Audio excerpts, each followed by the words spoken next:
Broadcasting live from beautiful Midtown Manhattan, where on a clear night you can almost see St. Peter turning George Young away from the pearly gates for selling his soul for Super Bowls.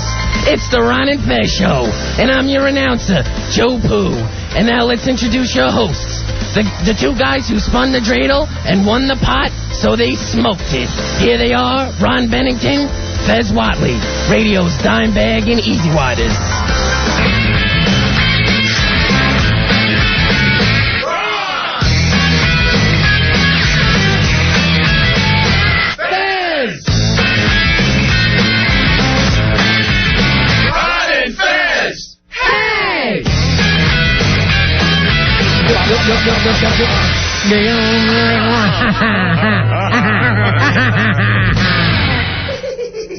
Everybody come see the greatest show. Gather up all juggalos and roll. Everybody come see the Where are we going, Hawk? Gather up all juggalos and roll.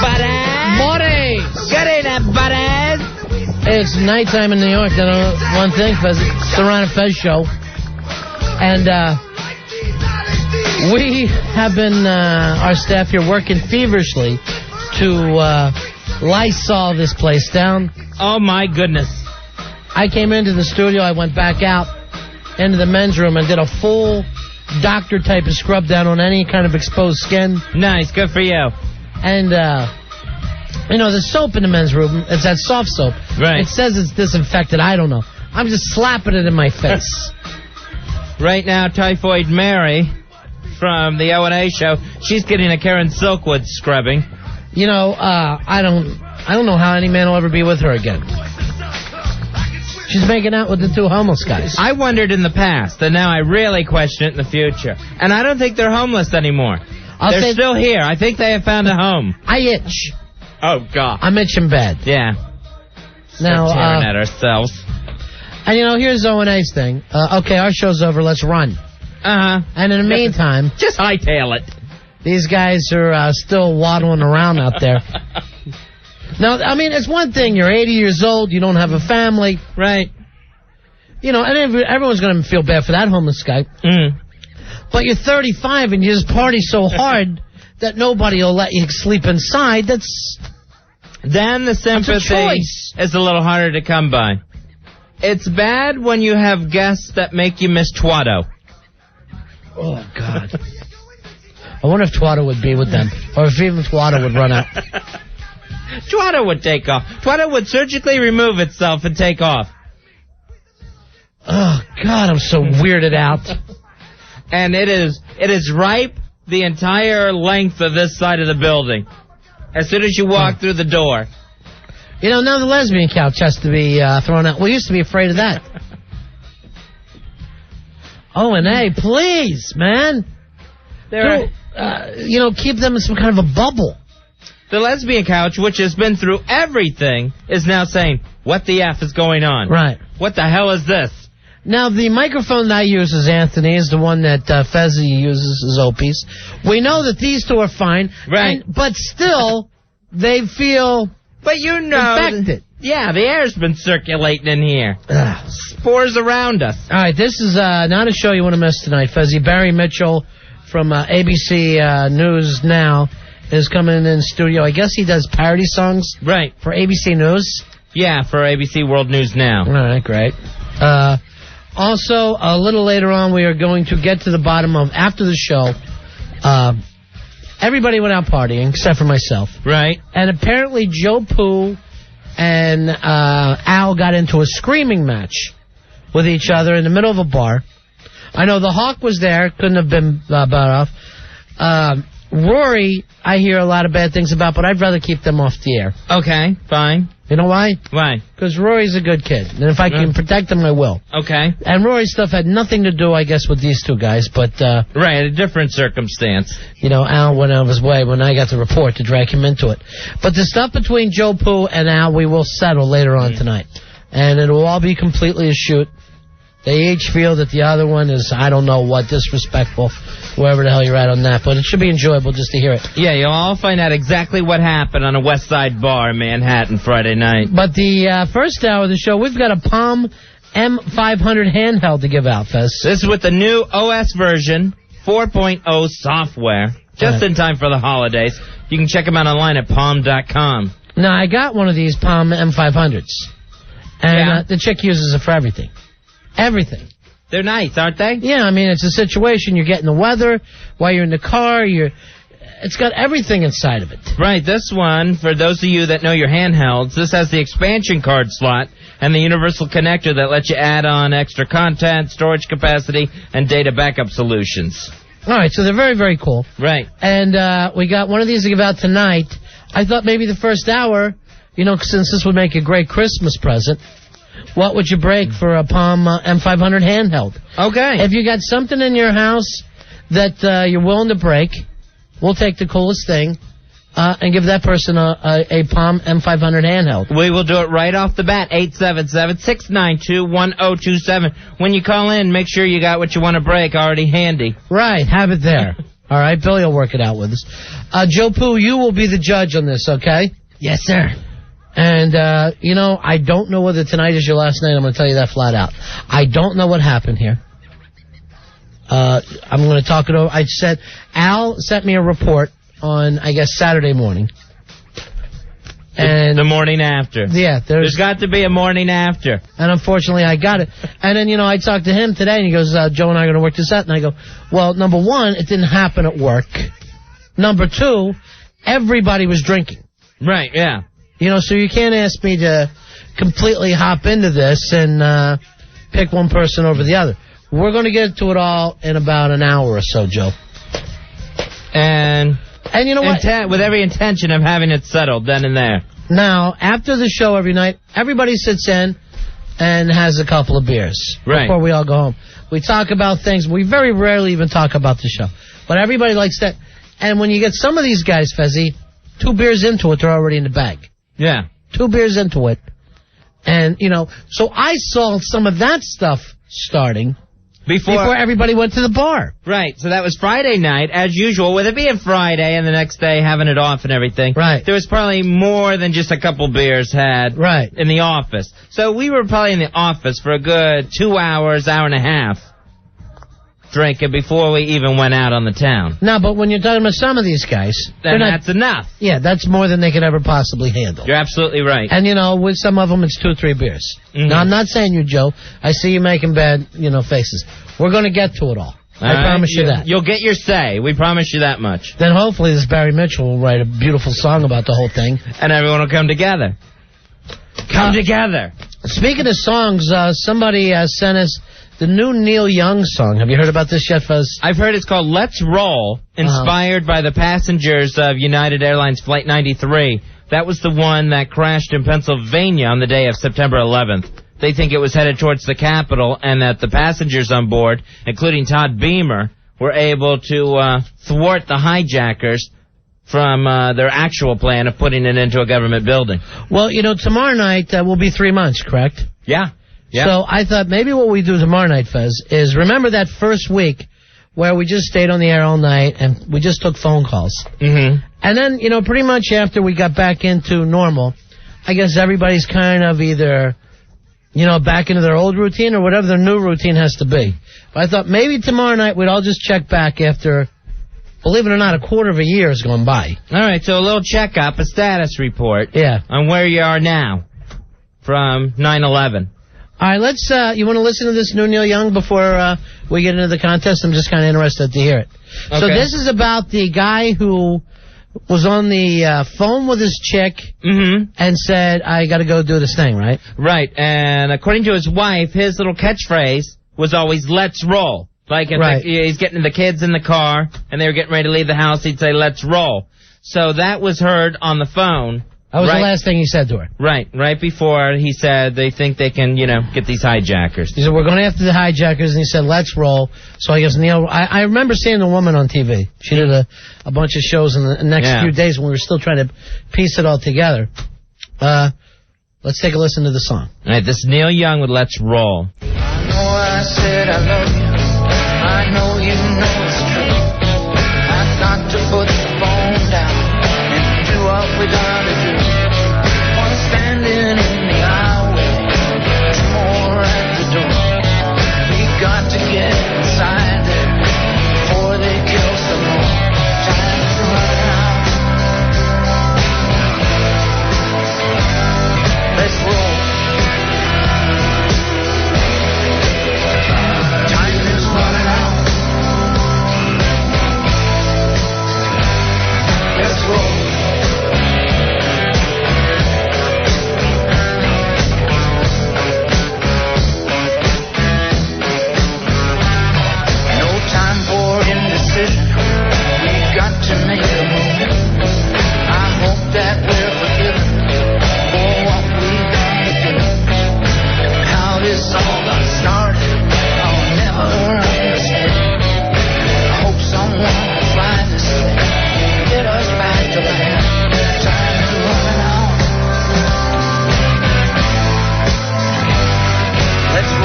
Neil Young, Let's Roll, the words Todd Beamer uttered just minutes before his death on September 11th. Wow, Neil Young, Fezzy, the old hippie, turned a little hawk. Right, pretty tough song. Starts out, but where we started out, very eerie to me. Real eerie. And they got real tough. He's chasing down Satan. Neil Young's chasing down Satan for us. Nice. I'm glad to have him. Wow. Glad to have him on board. I'm sure, somebody ran down the hallway to the president. We got Neil this time. Right. It ain't 1969 with Ohio. Neil's on our side. And just letting all the facts out there. 1 in the aisle, 2 at the door. Let's roll. Time running out. Let's roll. Right. This is not going to become somebody's song, with their girlfriend, but... right. Kind of a crazy horse thing. All right, some of these people, Fezzy, want to break stuff to win the new Palm M500 handheld. Just in time for the holidays. You can check them out online at palm.com. All right, here is David. David, you're on Ron and Fez. How you doing, man? Hey, Ron and Fez. Hey, buddy. What's up, guys? Hey. I got a 18-volt cordless drill, and I'll smash with a cinder block. All right, you got a cordless drill and a cinder block? Right. Now, where are you smashing it? In your house, or? No, actually, I'm on the street. I'm going to, if I could pull into a lot and do it, because I got the bricks in the truck. All right, well, you don't have it all set up now? Not right this particular second, but... Okay, I'm going to come right back. I'll come back to you, and you be ready, okay? All right, we're going to put you on hold. Billy, make sure he's ready. Yeah, Billy, make sure everybody's ready to roll, as Neil Young says. So we got to roll. Let's roll. All right, Fez and I are rolling tonight. We're rolling for a Palm M500 handheld. What if that gets big with the ecstasy kids, that thing? Oh, let's roll. Matt, you're on Ron and Fez. Hello? Drug talk. Hey, buddy. Hey, what's going on, man? Yeah. Hi, Matt. I'm willing to break my PlayStation 2. I can't believe this. Your PlayStation 2, when did you get that? I got this the day it came out. I'd saved up for about a year and a half for it. But this Palm's not going to be for me. It's going to be for my mom. We don't really have any money or anything. Right. The Palm M500 handheld is perfect Christmas. So maybe if she gets like this, organize her life a little, we'll start doing a little better off, Right. Or either that or just show her the Busted Up Play station, too. Right. All right, let's hear it, Matt. He's going to break his put the phone down. PlayStation 2 with a baseball bat. Put it as close to the PlayStation as you can. All right, man. Hold on. Yeah. Here it goes.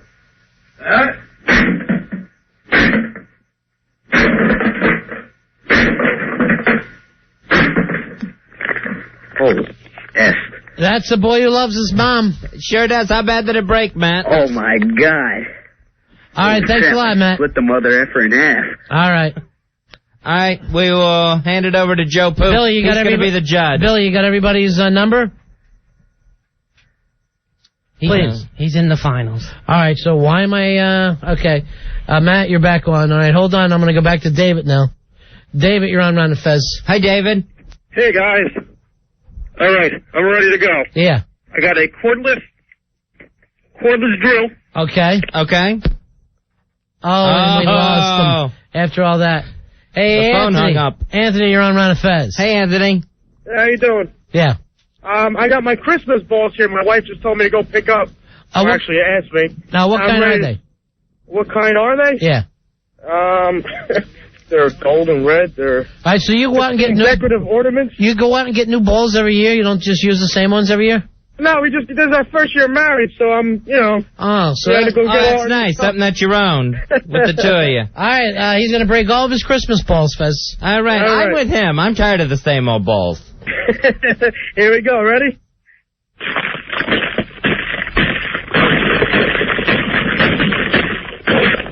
There we go. Get your balls out and smash them. Very good, Anthony. Very good. What do you think, Joe? in the finals. All right, into the finals. There you go. All right. All right, I'm liking some of these, Fez. I'm liking some of these. Here is Richie. Richie, you're on a Fez. Hi, Richie. What you got to smash for a Palm M500 handheld? I have a piece of mirror that's left over from my friend putting up in his house. Okay.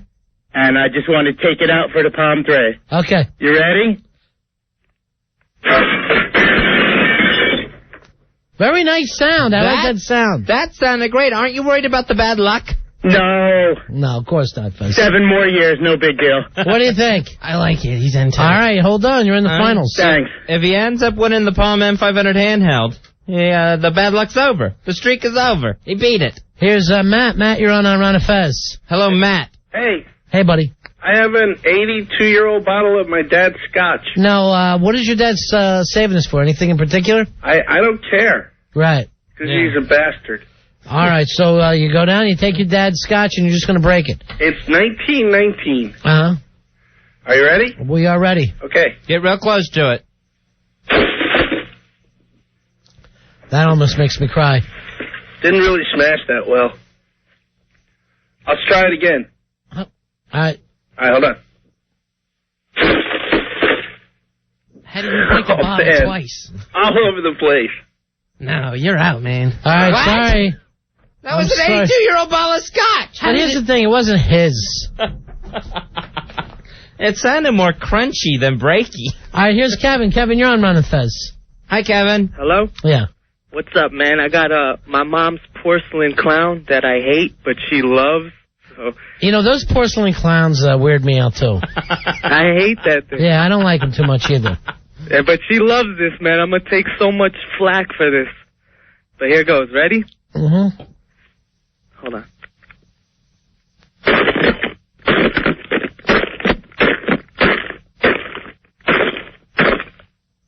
Oh, my God. Right in the clown face. That clown's friggin' dust. All right, what do you think, Joe? Send in the clowns. He's in. Oh, all right, so... All right, into the finals. All right, here's John. John, you're on Ron and Fez. How you doing there, John? Hey, John. John? Johnny? He broke himself. Oh, no. He All right. broke his phone. Let's move over Steep. to Todd. Todd's trying to win the Palm M500 handheld. I want to win, Ron. Fez, Sure. come on already. What do you got to do for the finalists? You got to break something else to get into the finals now? No, we'll just let Joe pick all of them at the end. Well, guys, because it's Hanukkah, I got a Hanukkah present last year. It was an Emerson TV. It just crapped out on me. I want to break it for you. All right, I like that. Now, what size screen is it? It's the 24. 24-inch screen. All right. Guys, that's my fine. girlfriend's going to open the door for me. I'm going to smash it off the I door. can't believe a TV would only last a year. Yeah. Hey, guys. Yeah. Bear with me for 1 second. All right, Here we well, go. all right. Yeah, he's going to drop it right out the window. No, I'm off my deck. Okay.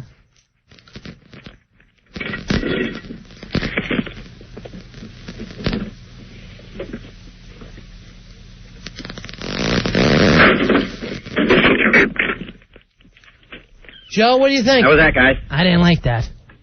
He didn't go for it, Todd. I'm sorry. What? I know. I can't believe it either. All right, I'm as upset as you are. It's, what would you break to win a Palm M500 handheld? Chris, you're on Ron and Fez. How you doing, buddy? Hi, Chris. I got a computer tower I'm going to destroy right here, right now. Uh-huh. It's got the virus. I can't fix it, and I'm going after it right now. All right, I like the idea. Got the hammer? You tell me when. We're ready. Here we go.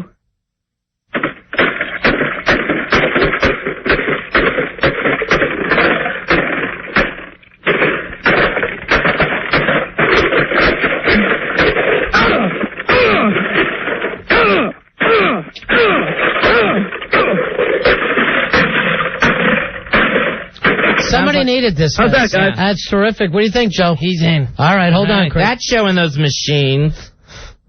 This reminds me of a Terminator movie. You know they're doing another one? Yeah, Terminator 3. For some reason, the Terminator machine keeps getting older and older. And Arnold is getting $30 million for this one. Nice, Arnie.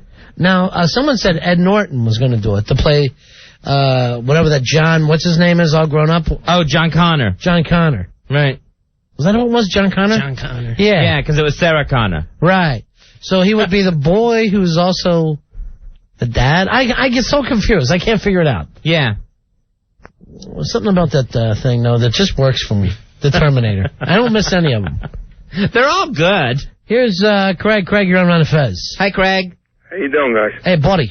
What's going on? And, Here's the deal. It's my last day at work. I was supposed to go to Christmas party tonight, and they found out I had to work instead of going to the Christmas party. I hate that. So I work at a trucking company, and I'll throw a piece of angle iron right through the windshield of one of the trucks. I like that. We are ready when you are, Craig. Okay, I'm approaching the truck. I'm going to actually put the phone on the ground, and then you guys can hear the impact. All right, make sure we get to hear it good. Oh, you'll hear it good. I'll put it right on the truck. All right. Okay, cool. Hold on.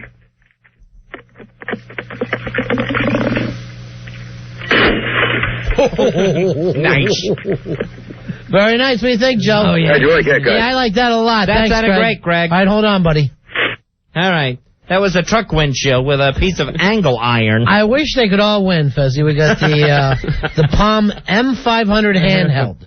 That's right. That's with the new OS version 4.0 software. Log on to palm.com for more purchasing information. You want to check these things out anyway. Here's Dawn. Dawn, you're on the Ron and Fez show. How you doing, Dawn? Hi, guys. Yeah. Hi, Number Dawn. 10147. Okay, I'm going to break my boyfriend's computer monitor. All right, now what are you going to break it with? I'm going to use the cinder block to smash the glass. Oh, I like that. Make sure you get the phone up close enough where we can hear it.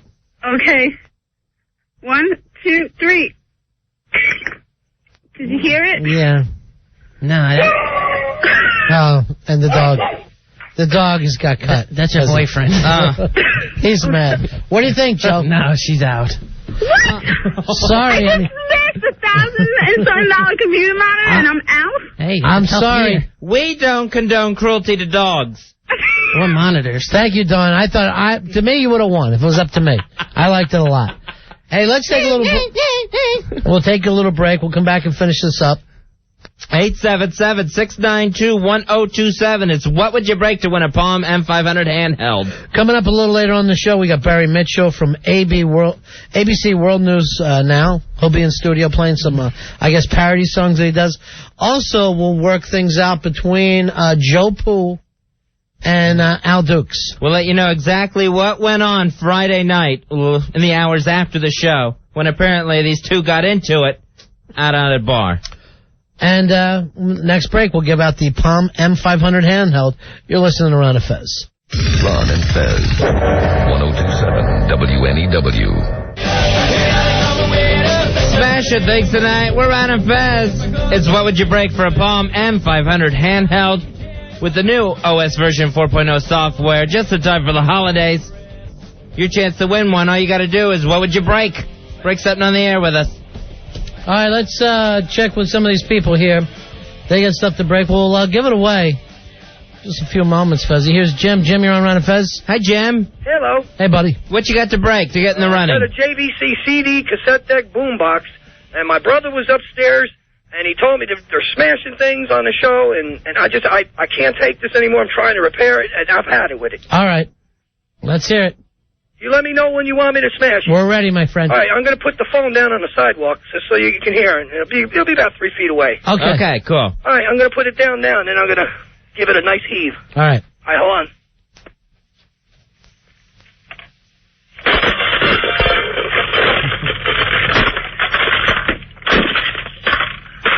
Ain't nothing left of it now. All right, very nice sound. What do you think, Joe? I got the phone. All right, thanks a lot. You're in the finals, okay, Jim? I'm in the finals? Yeah. You're in the finals. That sounded great. Billy, we'll only use the calls that we have up there now. No new calls, okay? Here is Itchy. Itchy, you're on Ron and Fez. I'm Itchy myself. It's Homeless Day. Hi, Itchy. Itchy?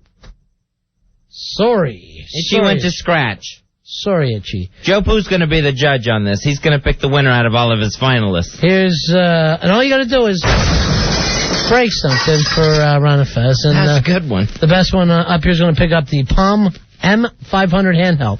Rick, you're on Ron and Fez? Hi, Rick. I'll hit my brother's Harley-Davidson motorcycle gas tank with a metal bar. Geez, I hate to be around this one. I don't know. It's a biker thing. All right, let's hear it, Rick.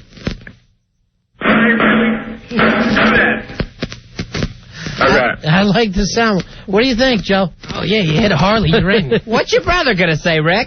I'll tell he just fell over or something. Sure. All right. You know, with a pipe through it. Hells Angels have killed guys for a lot less than that. Here's Steven. Steven, you're on Ron and Fez. Hi, Steven. Hey. Yeah. I'm going to break my dad's precious old stereo. All right, do you have as like a record player stereo type of thing?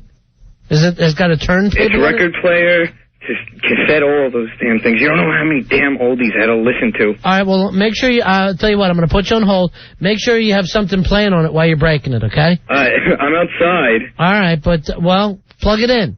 I don't got a cord that long. All right, Steve, I'm sorry. You're out. No music, no money. Yeah, I mean, we want to hear it playing while it breaks. All right, I'll call back if I can do it. All right, hold on. I'm going to put you on hold. All right? Billy, see what he can work out. I don't know why guys have to break their dad's stuff. Here's Louie. Louie, you're on Ron and Fez. Yo, what's up, fellas? Hey, buddy. Yo, listen, I got laid off my job on Friday, and I'm supposed to turn my laptop computer back in on Wednesday. Uh-huh. I got it wedged under the tire of my car right now. I like the idea of this. All right, I'm going to put the phone down right next to the tire. I'm going to run over it a couple times. I'm going to come back. Okay. You ready? Yeah. Yeah. All right, here it comes. Hold We'll on. wait here. Wow, so he's putting the phone down. We're going to run over the laptop. The company laptop he's supposed to turn back in.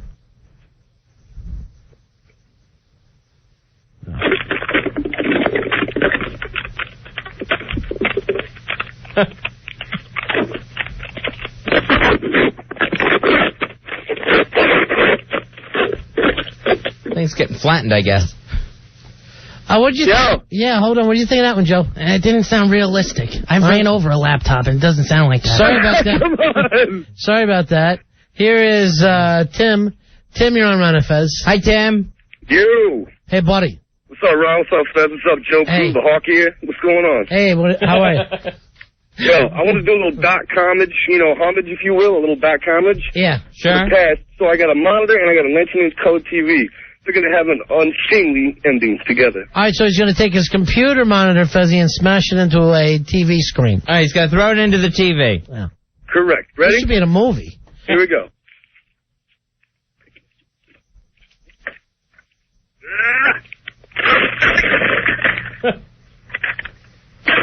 Yeah.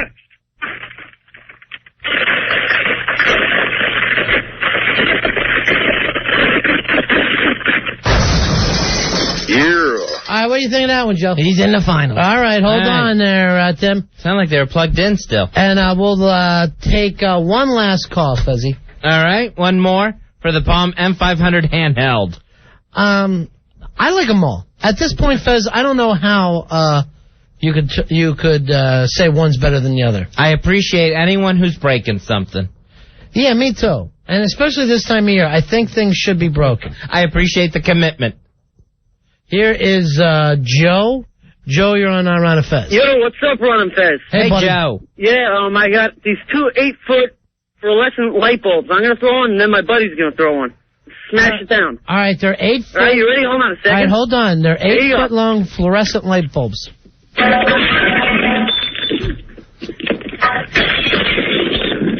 Yo, how's that? Wow, very nice, my friend. That sounded great. Yeah. All right, hold on. Joe Poo says you're in the finals. He's the judge. All right, so a lot of good stuff broken tonight, Fezzy. Yeah, that's nice. That's nice to know. Now it's the, and we want to thank, we're going to have more of these this week. We'll give them out all week, as a matter of fact, and they're just beautiful. It's a great gift, just in time for the holidays. The Palm M500 handheld with the new OS version 4.0 software. Log on to palm.com for more purchasing information. It'd make a great Christmas gift for anybody. Joe Poo, it's about that time. You heard a lot of stuff broken tonight. Yeah, I have a lot of respect for a guy who's going to break up a V-twin Harley, but he's not the winner. No. Not the winner. The winner is Craig, who broke the truck windshield in work. All right, smash the truck windshield with a piece of iron. Well, anytime you got a tire iron, Fezzy, it's great sound. Yeah. Excellent job. It's exciting stuff at that point. Craig, you are the winner of the Palm M500 handheld with the new OS version 4.0 software. Congratulations.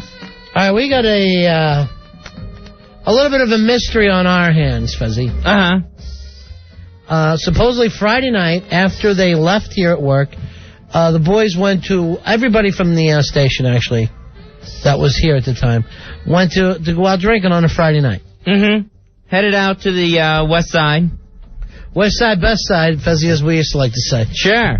And when I say we, I'm talking about Leonard Skinner. Then what happened was an ugly scene in the middle of a nice bar where it's Joe Poo and Al Dukes standing face to face, standing up, inches away from each other, screaming in each other's faces. All right, who should we start? Let's say this. Al, are you more comfortable talking about it, or you want to go to Joe first? Let's go with Al. Yeah, I'd rather start it. Okay. As a matter of fact, I left my Coke out there if somebody could bring it in. And don't let ask one of the homeless guys to bring it in, Don't let any please. homeless guy touch that. Al is tapping on the door. Right. Open it and yell for the Coke. Actually, they should be listening to the show out there. No, Billy's sleeping. They were looking for your coat. Coat. Oh, I had a Diet Coke out there. If they could grab that for me. All right, so let's work this out. Al, what is your side of the story? This is between you and Joe Poo, and as far as I know, this is 100% serious, right? Yes, it is. And at one point you guys said you were actually ready to fight each other. Yeah, we were both face-to-face standing with that look like if anyone makes a swing, it's on. Like, well, I don't know whether you've ever been in a bar fight. I've not. But at this age, if anyone makes a swing, it's normally over. Just to let you know, if you're still doing that third grade, if you take a swing at me, normally one good shot in the jaw will break some teeth, and the fight's pretty much over from that point on. Right. If it's going to go to taking a swing, you better be the one swinging first and make it count. All right, here we go. Al, what is your version of the story? My version is I was sitting at a table not with Joe. Mm-hmm. There were some girls at the table. Right. Joe leans over for no reason that I know and says to one of the girls, Al says he was going to put his, and he used a very graphic term, into another graphic term in the bathroom here tonight. Now, that made you feel like what? I felt like it was, I know he was joking at that point, but it was kind of crude language to be using in front of women, I thought. And now, at that point, you're like, hey, cut it out, Joe. I just said, oh, I never said that. Al, do me a favor, just swing that other mic away from you, okay? Thanks. He said, I said, oh, I never said that. And then he said a similar thing, just using different terms for the different body parts. So, in front of the young lady, yes, he's yelling out that Al said he's going to do you in the bathroom of this bar tonight. Yeah, and then other versions were bend you over the bar. It was all in that type of D and the B talk. Okay. D and the B, all right. Yeah, D and the B. So I just said, that's it, it's go time. No, I said, not in front of, the ladies, or we're not on the air. I don't want to goof around here. I'm just, living my life, I guess. I don't know. Did you, at that point... Did you actually say to him, I'm just living my life? I don't know that I used that term. At that point, did you feel like it was a cowboy movie and you were one of the sheep herders? And the guys are always going, I smell sheep and all that kind of stuff. And you don't have a gun? It always happens in the saloon? Right.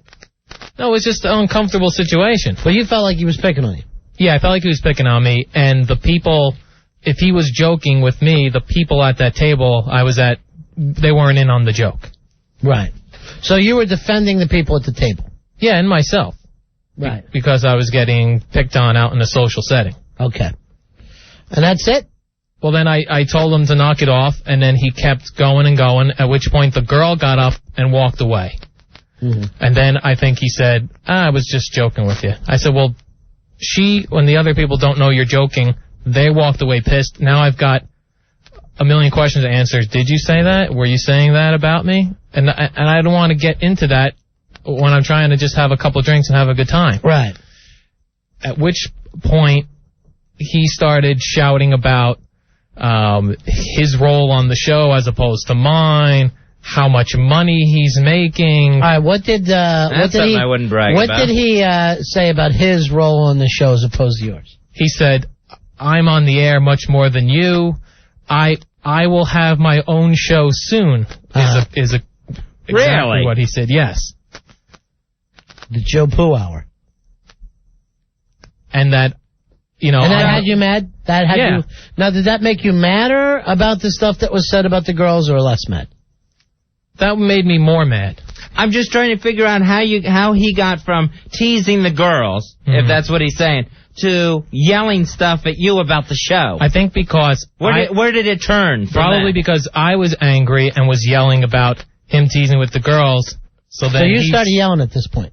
I'm sure You're I was already yelling at him for his joke. Yeah, it was loud in the bar, and I know a number of times I attempted to talk into his ear so that the whole people who were watching could not see what we were arguing about. When he was talking about, I get a lot of airtime and you don't. And how did that make you? Did that make you upset? Yeah, it made me upset. Now, why would that make you upset? Because he's been here like 4 weeks or something, all of a sudden he's getting his own show, he's making all this money. It just didn't make sense to me. Let me ask you this. At this point, is Joe still teasing, or is he actually angry about it? No, he's angry because he had just the look on his face, the look in his eye. He was pissed. All right. All right, I don't understand why, no matter how much money he makes or whatever, why that should make you angry, or that he's on the air more than you should make you angry. The fact that he thought that would be an argument, the fact that that's going around in his head, thinking he's battling me for airtime or money or any of that stuff or his own show, just didn't seem to make sense to me for a guy who's not been here long. All right, so what was your response to him when he starts yelling out things about the show? I can understand what you said. You said knock it off when he's talking about a girl.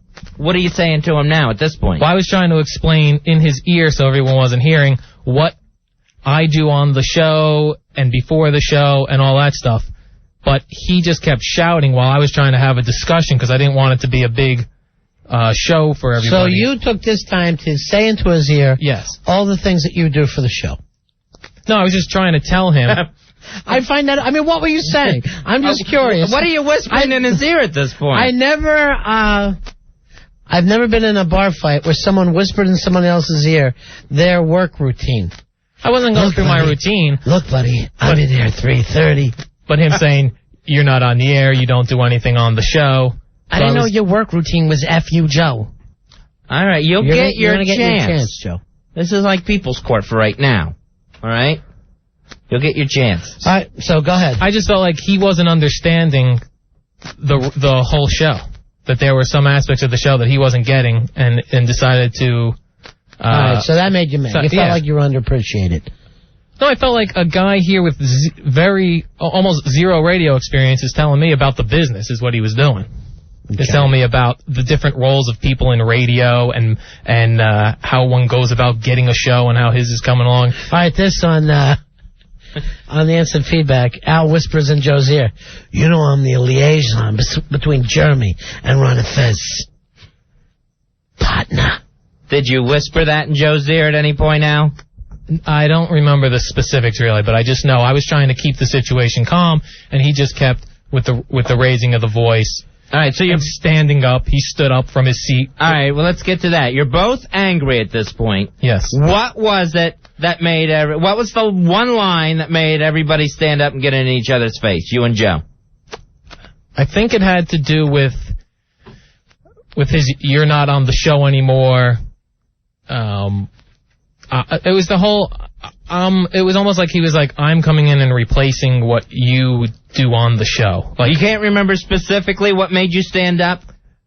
No, I know he stood up, and then I felt like did you black out again, Al? No, I didn't black out. Okay. All right, so there we are. We're at this point now. Does everything get chilled out from there, or? Well, at some points, either Rory or Hawk came over to say, "Okay, everybody, calm down, sit down." And we shouted a little Hawk, more. Did you come over and do something that's stupid? Yeah, I had a few beers too, so I was like, all right, we're just here to have fun. Everyone just have a few beers and sit down and relax, and that'll be it. Yeah, Hawk was in a real fun mode and was all smiles when he was doing that. We'll get to Hawk's idiocy. All right, let me just read some of the instant feedback so far. This sounds like a bar fight between male Broadway dancers at the Ramrod. And here's the next one. Why was Al whispering in Joe's rear? It was ear. Oh, okay. Oh. So then, after either Hawk or Rory came and things You don't remember down, which one it was? No, because, you know why? Because... You must have been pretty hammered. No, this argument flared up probably 2 or 3 more times, and each time it was a different person that came over and said... All right, so this same argument? Yes, because what happens was, I sit down and turn around... Joe sits down and turns around. At separate tables. Something like, I know this happened once, my phone rang and he's got to go, and he's got to make a comment like, oh, maybe Al does know somebody. His phone is ringing. Like something like a wise ass. So I would just say, shut the F up, or watch yourself or something. Why would he have to watch himself? That's not his place. You're about to take him down? Because it was a very angry, hostile situation. So then that would happen, and then, or I'd hear him say something to whoever else was sitting at his table, like something fag, or his same old lines that he always uses, and just trying to start a situation which I thought we had moved on. All right, so you're saying you just keep doing the same thing over and over. Yes. All right. So you stood at one point during the argument. You guys stood up. You're face to face. It somehow chills back down enough to sit back down at your tables. But according to you, Joe keeps it up. Keeps it up. He keeps pushing the buttons. Yes. He keeps making comments and yelling stuff. I know 2 more times because Matty Moonshine got in between one time, and then either Hawk or the Rory situation. They each were involved. Hawk or the Rory? I don't know who was first. Hawk, Rory, and Matty Moonshine. I can't imagine one of these guys being able to break up a fight. No, All right, so how did it all Hawk end? being a dove that night, Ronnie? It ended by we ended up getting separated. I pulled physically separated? No, not physically separated. When we both sat down. Oh, that's even harder sometimes. I pulled Rory aside just to say, to see if I was out of line in what I was doing. And Rory said no? Well, I think Rory was in the position where if Joe had pulled him aside, he would have just been trying to help the situation along. So he was saying, no, everything's okay. So he's talking to a drunk? He's talking, yeah. When he's talking to you, he's talking to a drunk, though, right? Are you belligerent with Rory at this point? Oh, no. I'm going to ask this guy out. Answer my question. Okay. When Rory was talking to you, was Rory talking to a drunk? Yes.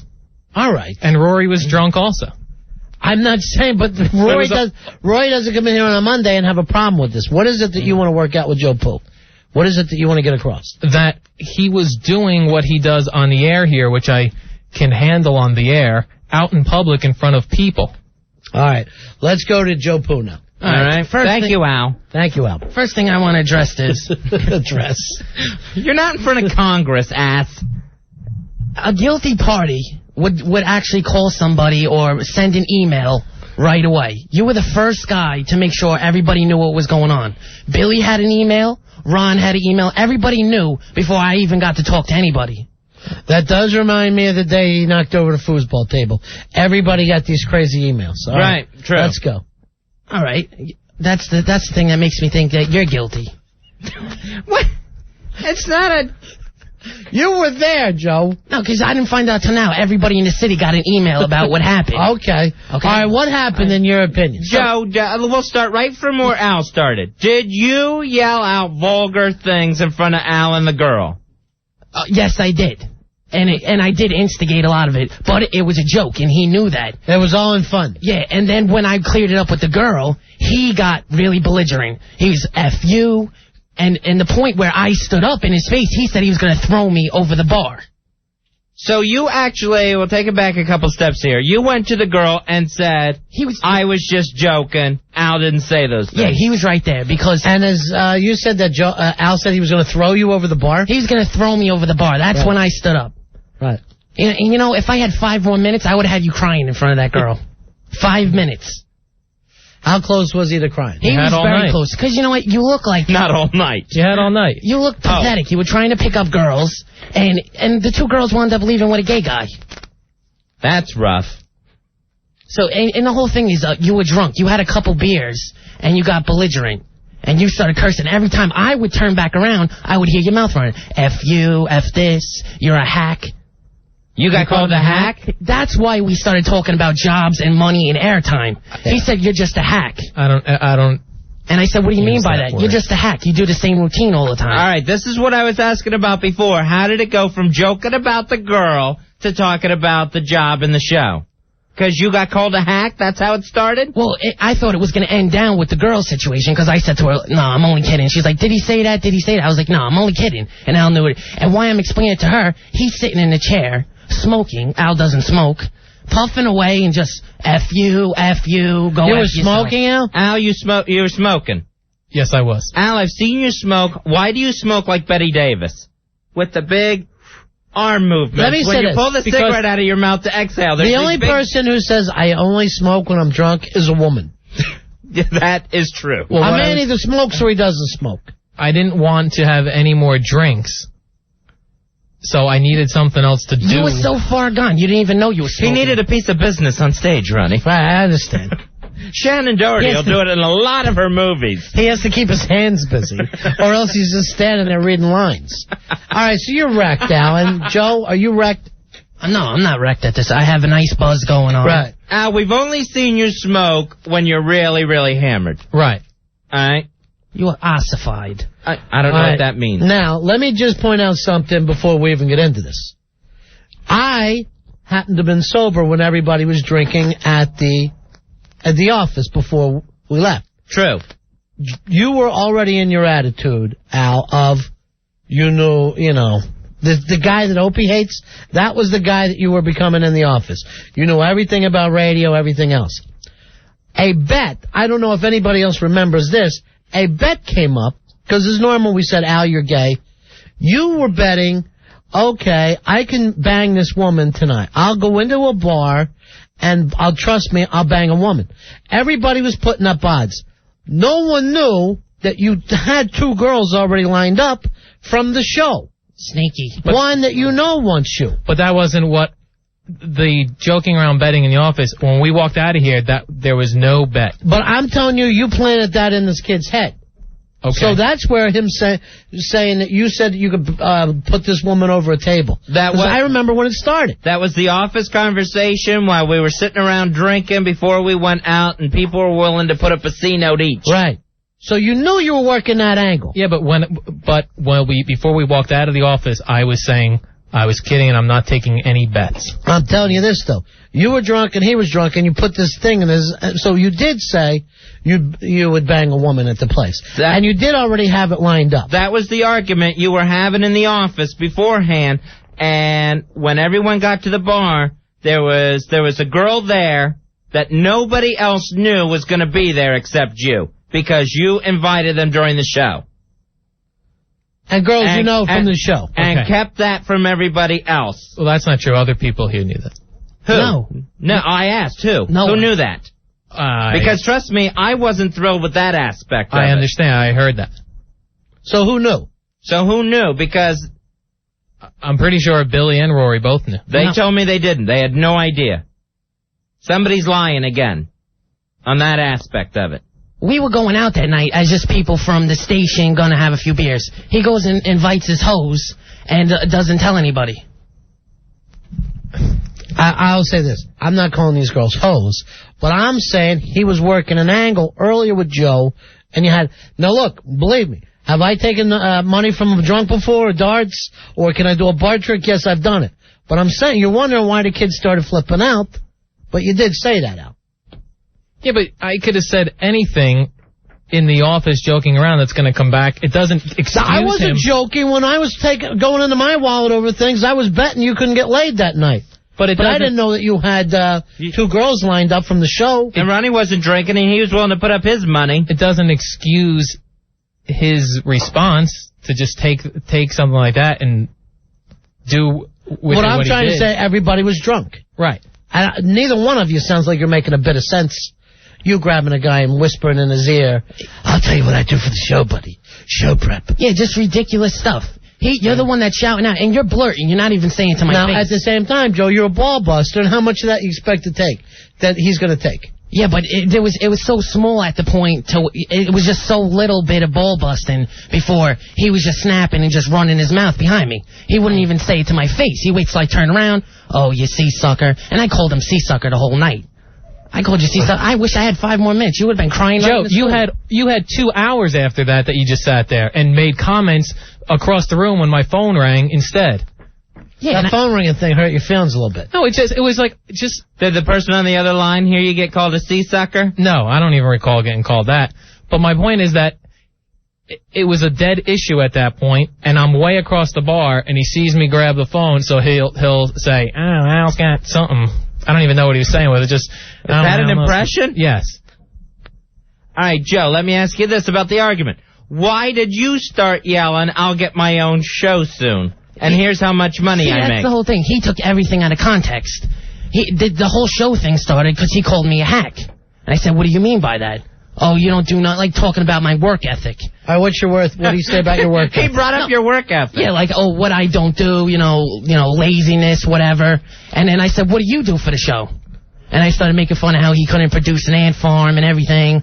And then, alien ant farm or just a regular ant? Any ant farm, like a 3-year-old would have, right? So he started saying, you haven't even been here this long. And he goes, one thing I can't talk about on the air is my sexual escapades, because I'm challenging his gayness. Right. Did he say escapades? Escapades? No, it was more curses that we came. Okay. So, all right, so he brings up the who fact he's effing. that he can't talk about those things because he's a character on the show. And I said, you don't get laid in real life, and you don't get laid in your character, so you're not a character. And he's going, go ahead, it's Ron and Fez and my character. Yeah, he's a character, all right. But he's no different on the air than he is off. But he is a character. But I told him, if I choose not to talk about something on the air, it doesn't mean it never happens in my life. No, you were very specific. You're a character, and part of your character is to not get chicks. Oh, this is who Al's producing him. That's his next project. So he's yelling, I'm a character. No. Yeah, over and over. No, you're yelling, you're not a character. I'm just... And Why when would I'm I saying yell the word that? character, I'm saying someone who's on the air on the show. And I'm saying, go ask Fez, who's sitting right there. Go ask Ron. And you wouldn't do it. You just kept blah, blah, blah, blah, blah. Because I'm a man. I confront my problems with the person I have, and when I don't just run to everybody else. Whatever my I'm opinion just telling is, you to ask the 2 guys who host the show. Well, it seems everybody that you asked in the bar didn't think you were a character. Who are you asking? Another handful of drunks? What do you got? You got your list of names? No, I don't have a list of names. I know who's at the friggin' bar. They're still roaming around here. You didn't even know you were at the bar at a certain point. I know where I was. You're a 2-beer queer.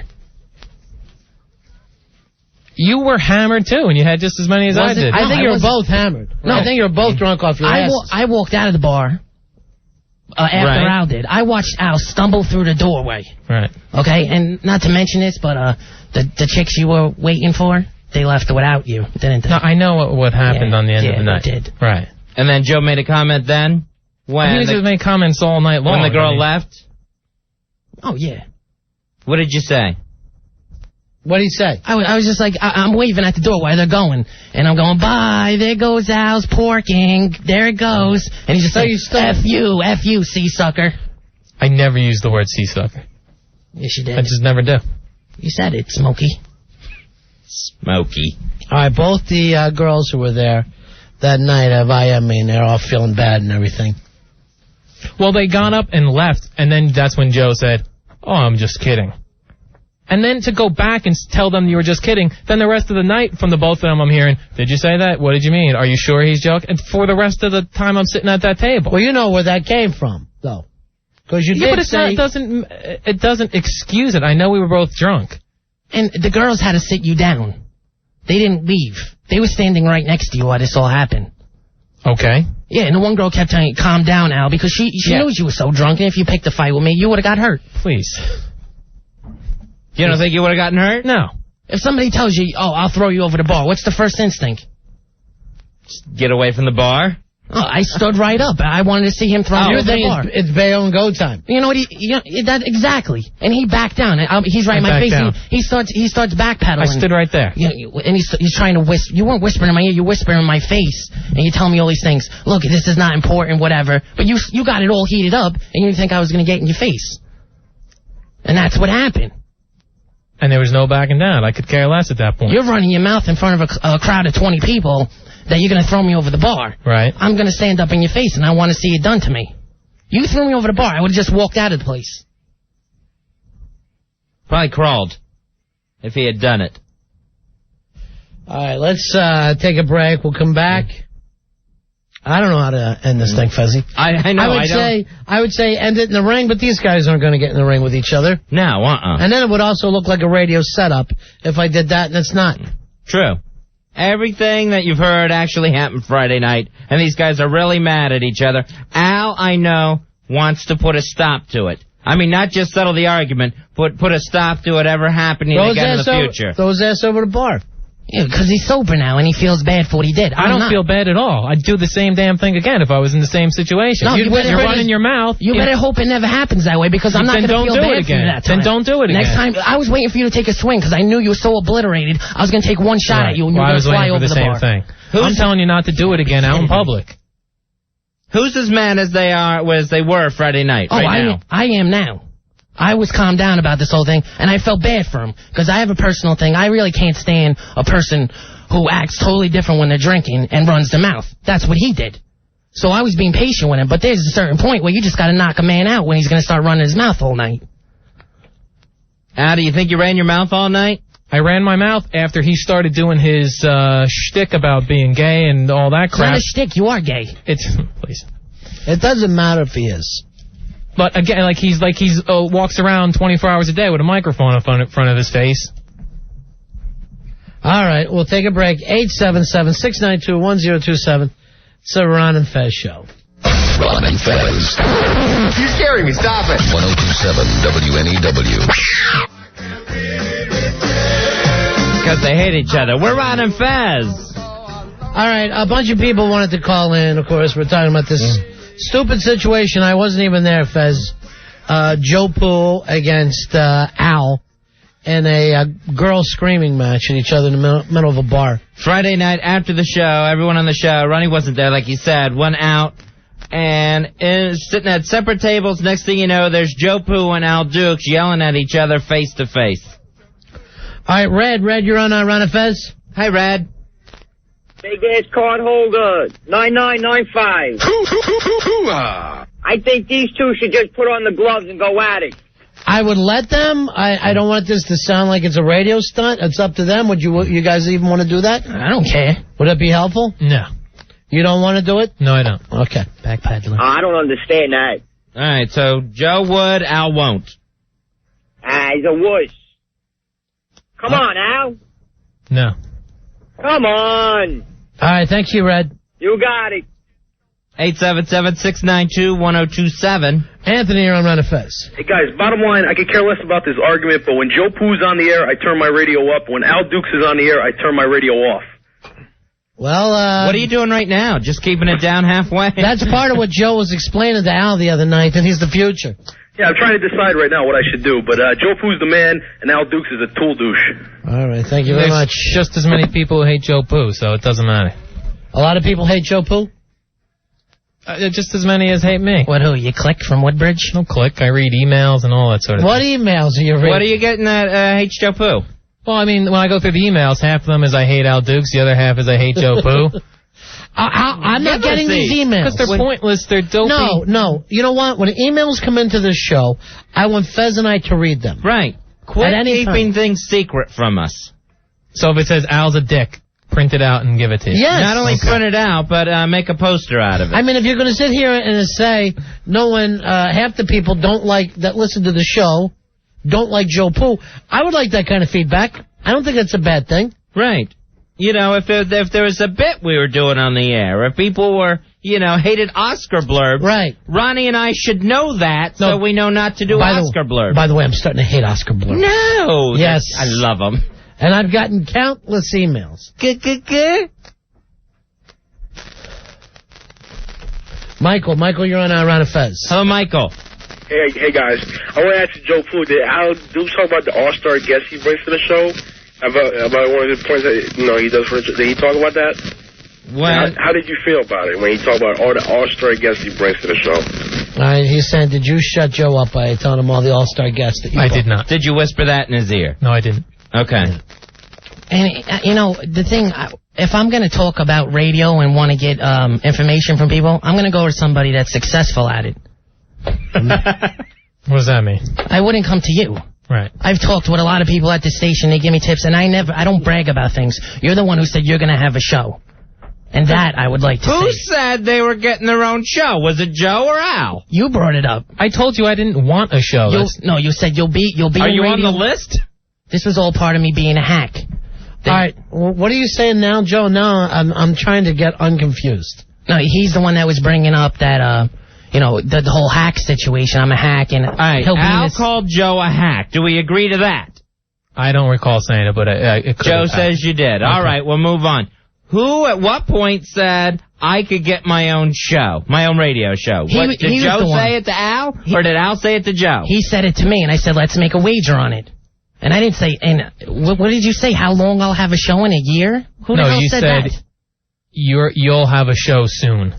And did Al say that he'll have a show? No, I don't want Al, a show. you said you'll have a show in the year? Because that's when I remember saying back to him, I'm not here to get a show, a radio show. I don't want a radio show.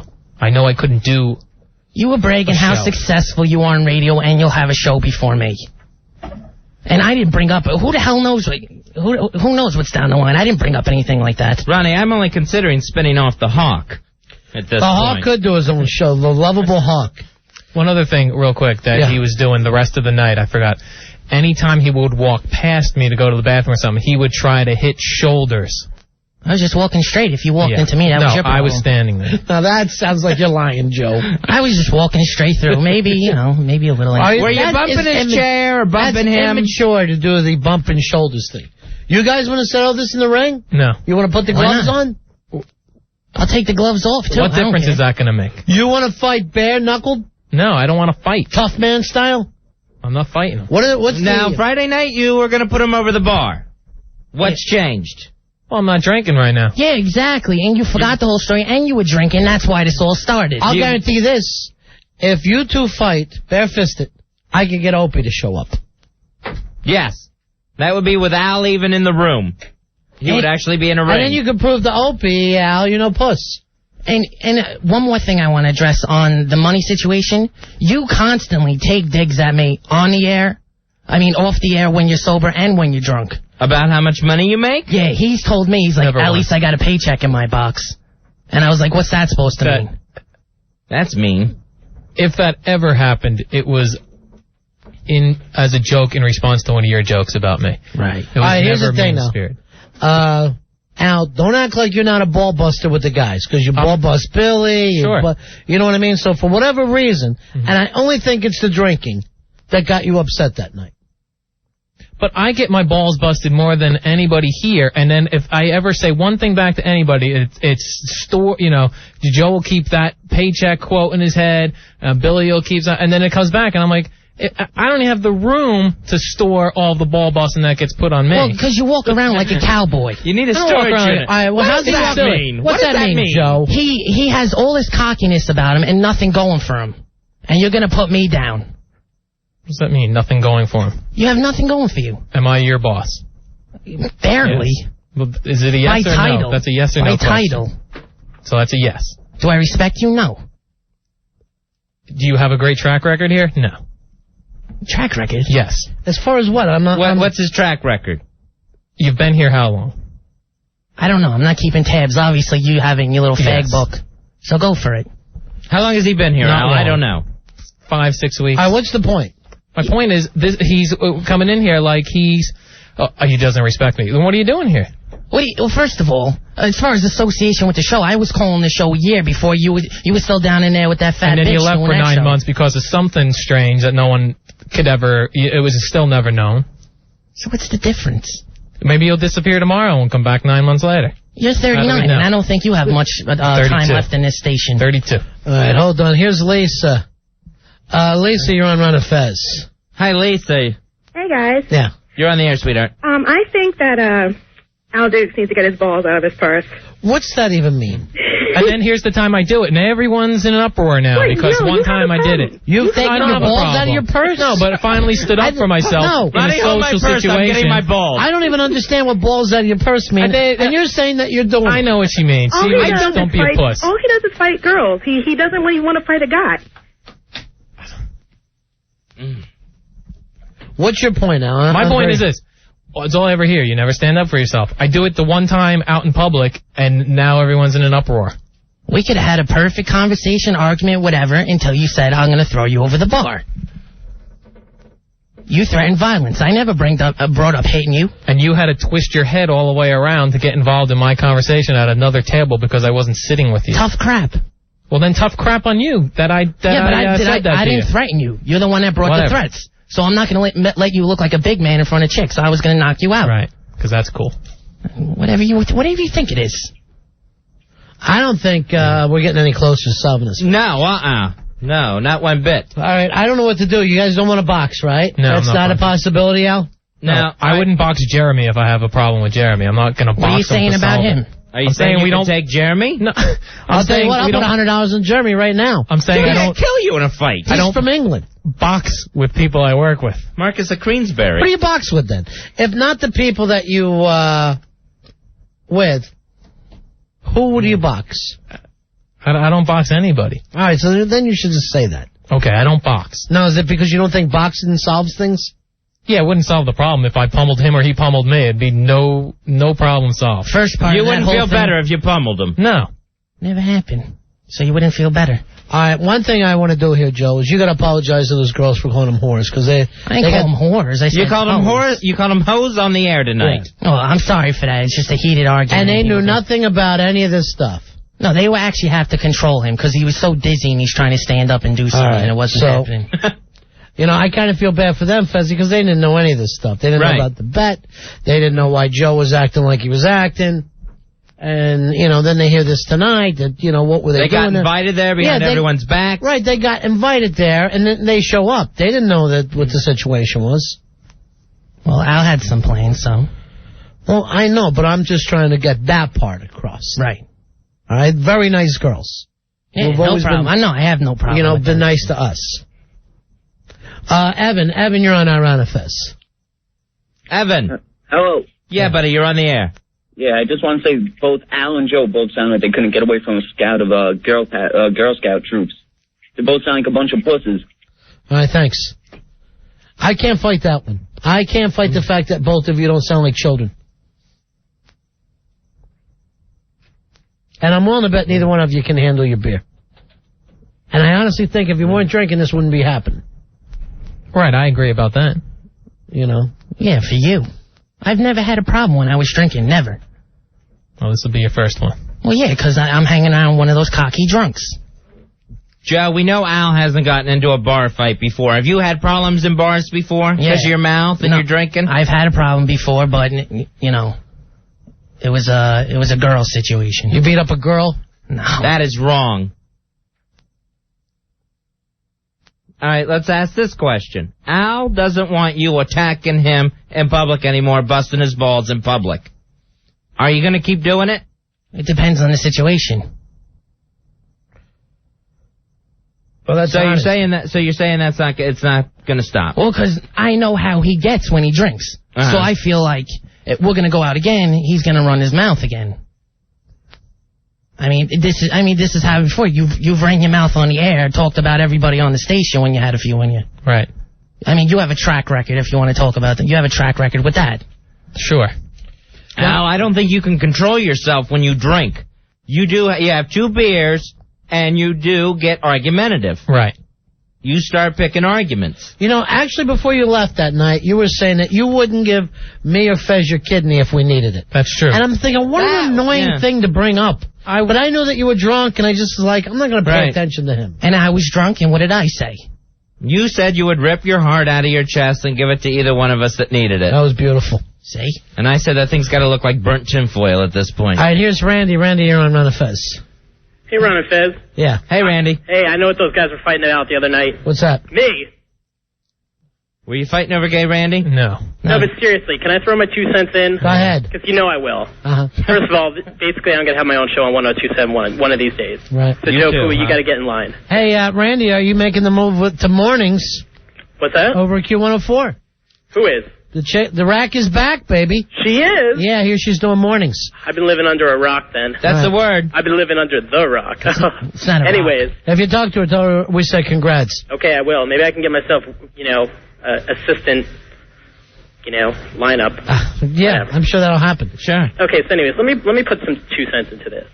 I've never liked Joe Poo. Mm-hmm. I'll tell you why. I mean, Al Dukes is a good guy. He's willing to, realize that, half the people who listen to the show are gay, and, that he, put his balls into the ring. He kissed me. He knew exactly what he was doing. So all the fags love you, Al Dukes, and none of them like you, Joe Poo. You know why? Because, that fake weird voice of yours. Oh, well, yeah, you have the real manly voice, don't you? I'm not saying I do. I'm not saying I don't. And, of course, you're going to take the side of the guy you kissed.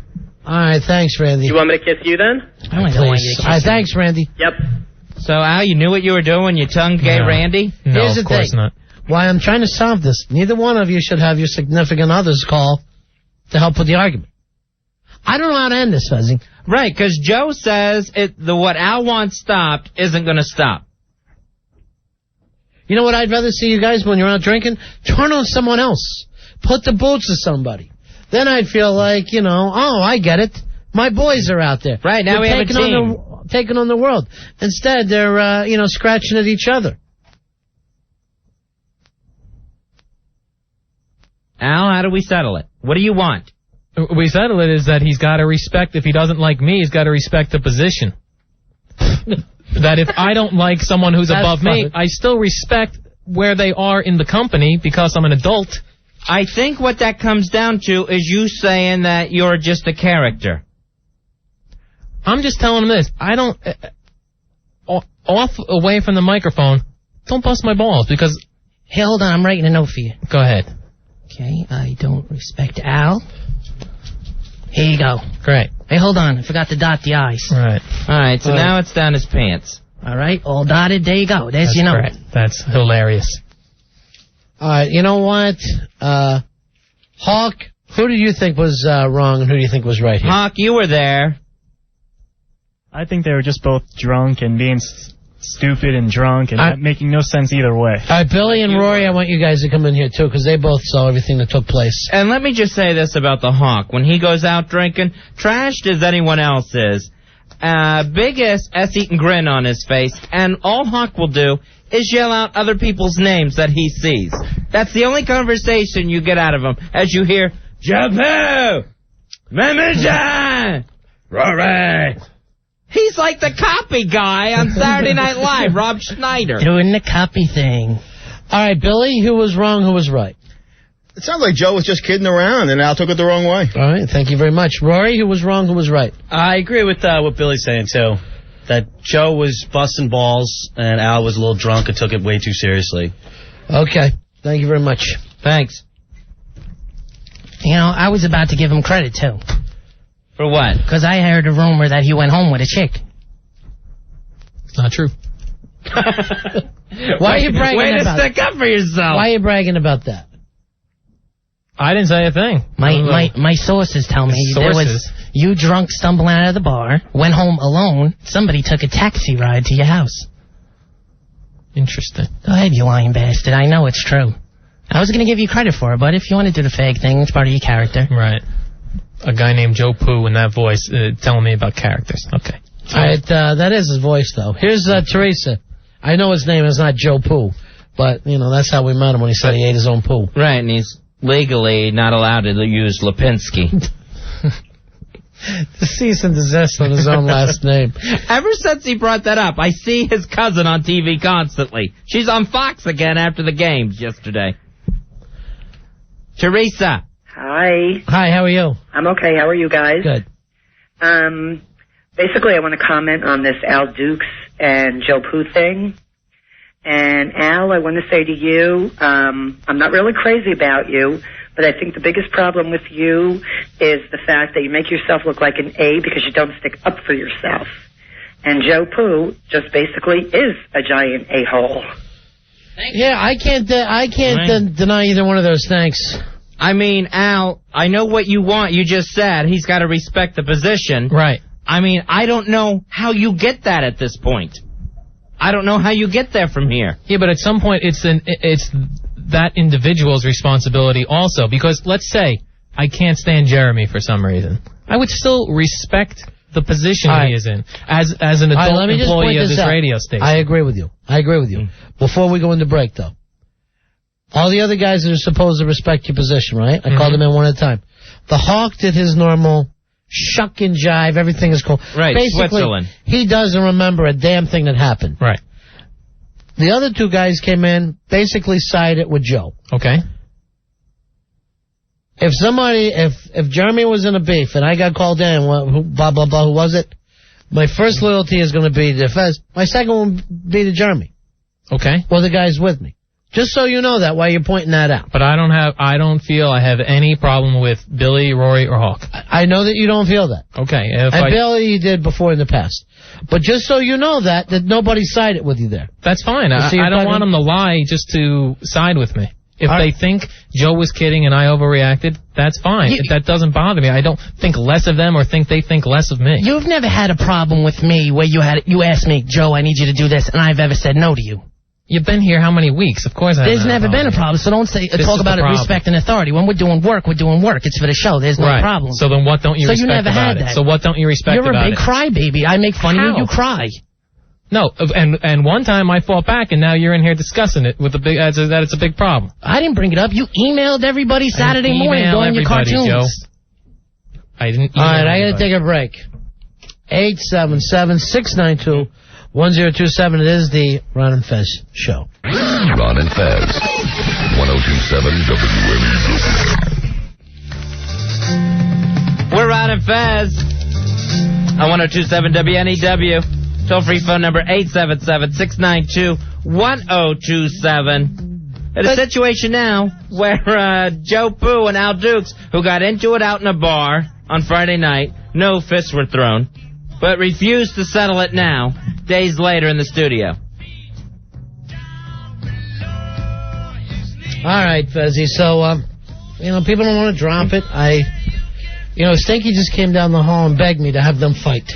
Uh-huh. I'm not in charge of whether they fight or not. I would love to have them fight. Right, we offered it. We offered to, put on the gloves. He won't do it. He's a punk. Joe Poo, more than willing to do it. Hey, Susan. Susan, you're on Ron and Fez. Hi, Susan. Hi, I love you guys. I've been listening since you were on late nights. All right, I think I speak for a lot of faithful listeners when I say this. The Ron and Fez show, good idea. The Ron and Fez and Al and Joe show, bad idea. Yeah, I understand what you're saying. A lot of people like when we talk about topics or we're just, having fun, doing jokes. Or shaking our head. Anything with the other people always becomes big battles and he said, she said.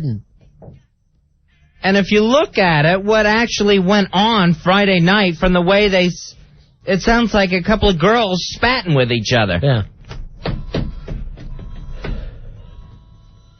Hey, Jason. Jason, you're on Ron and Fez. Hi, Jason. What's going on, guys? Card holder 2423 here.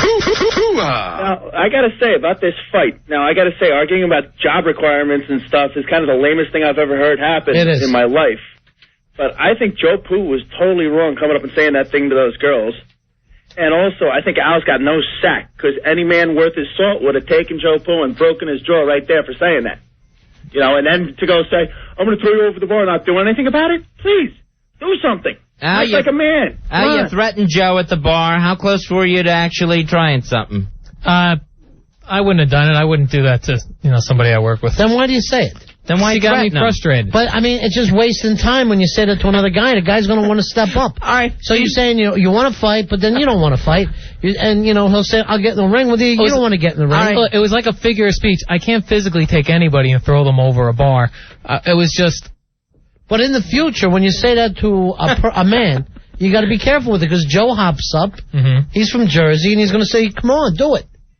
That would have ended there. There would have been no problem. But you're the one that says, "I'm going to throw you over the bar." Did you realize you've played your throwing over the bar card now for good? That you've just announced you will never ever even attempt it? Yeah, I didn't know I used it in the first place. So if you threaten him again, he's going to laugh in your face? That's fine. I'm not going to physically threaten anybody. I normally don't do it in the first place. Hey, John. John, you're on Ron and Fez. Hi, John. What's up, guys? How you doing? Card number 1033. My point is that forget about everything else. The bottom line is if I was talking to two girls at a bar and Joe Poo interrupted me and said what he said, I would have thrown him over the bar to start. There would have been no conversation in the first place.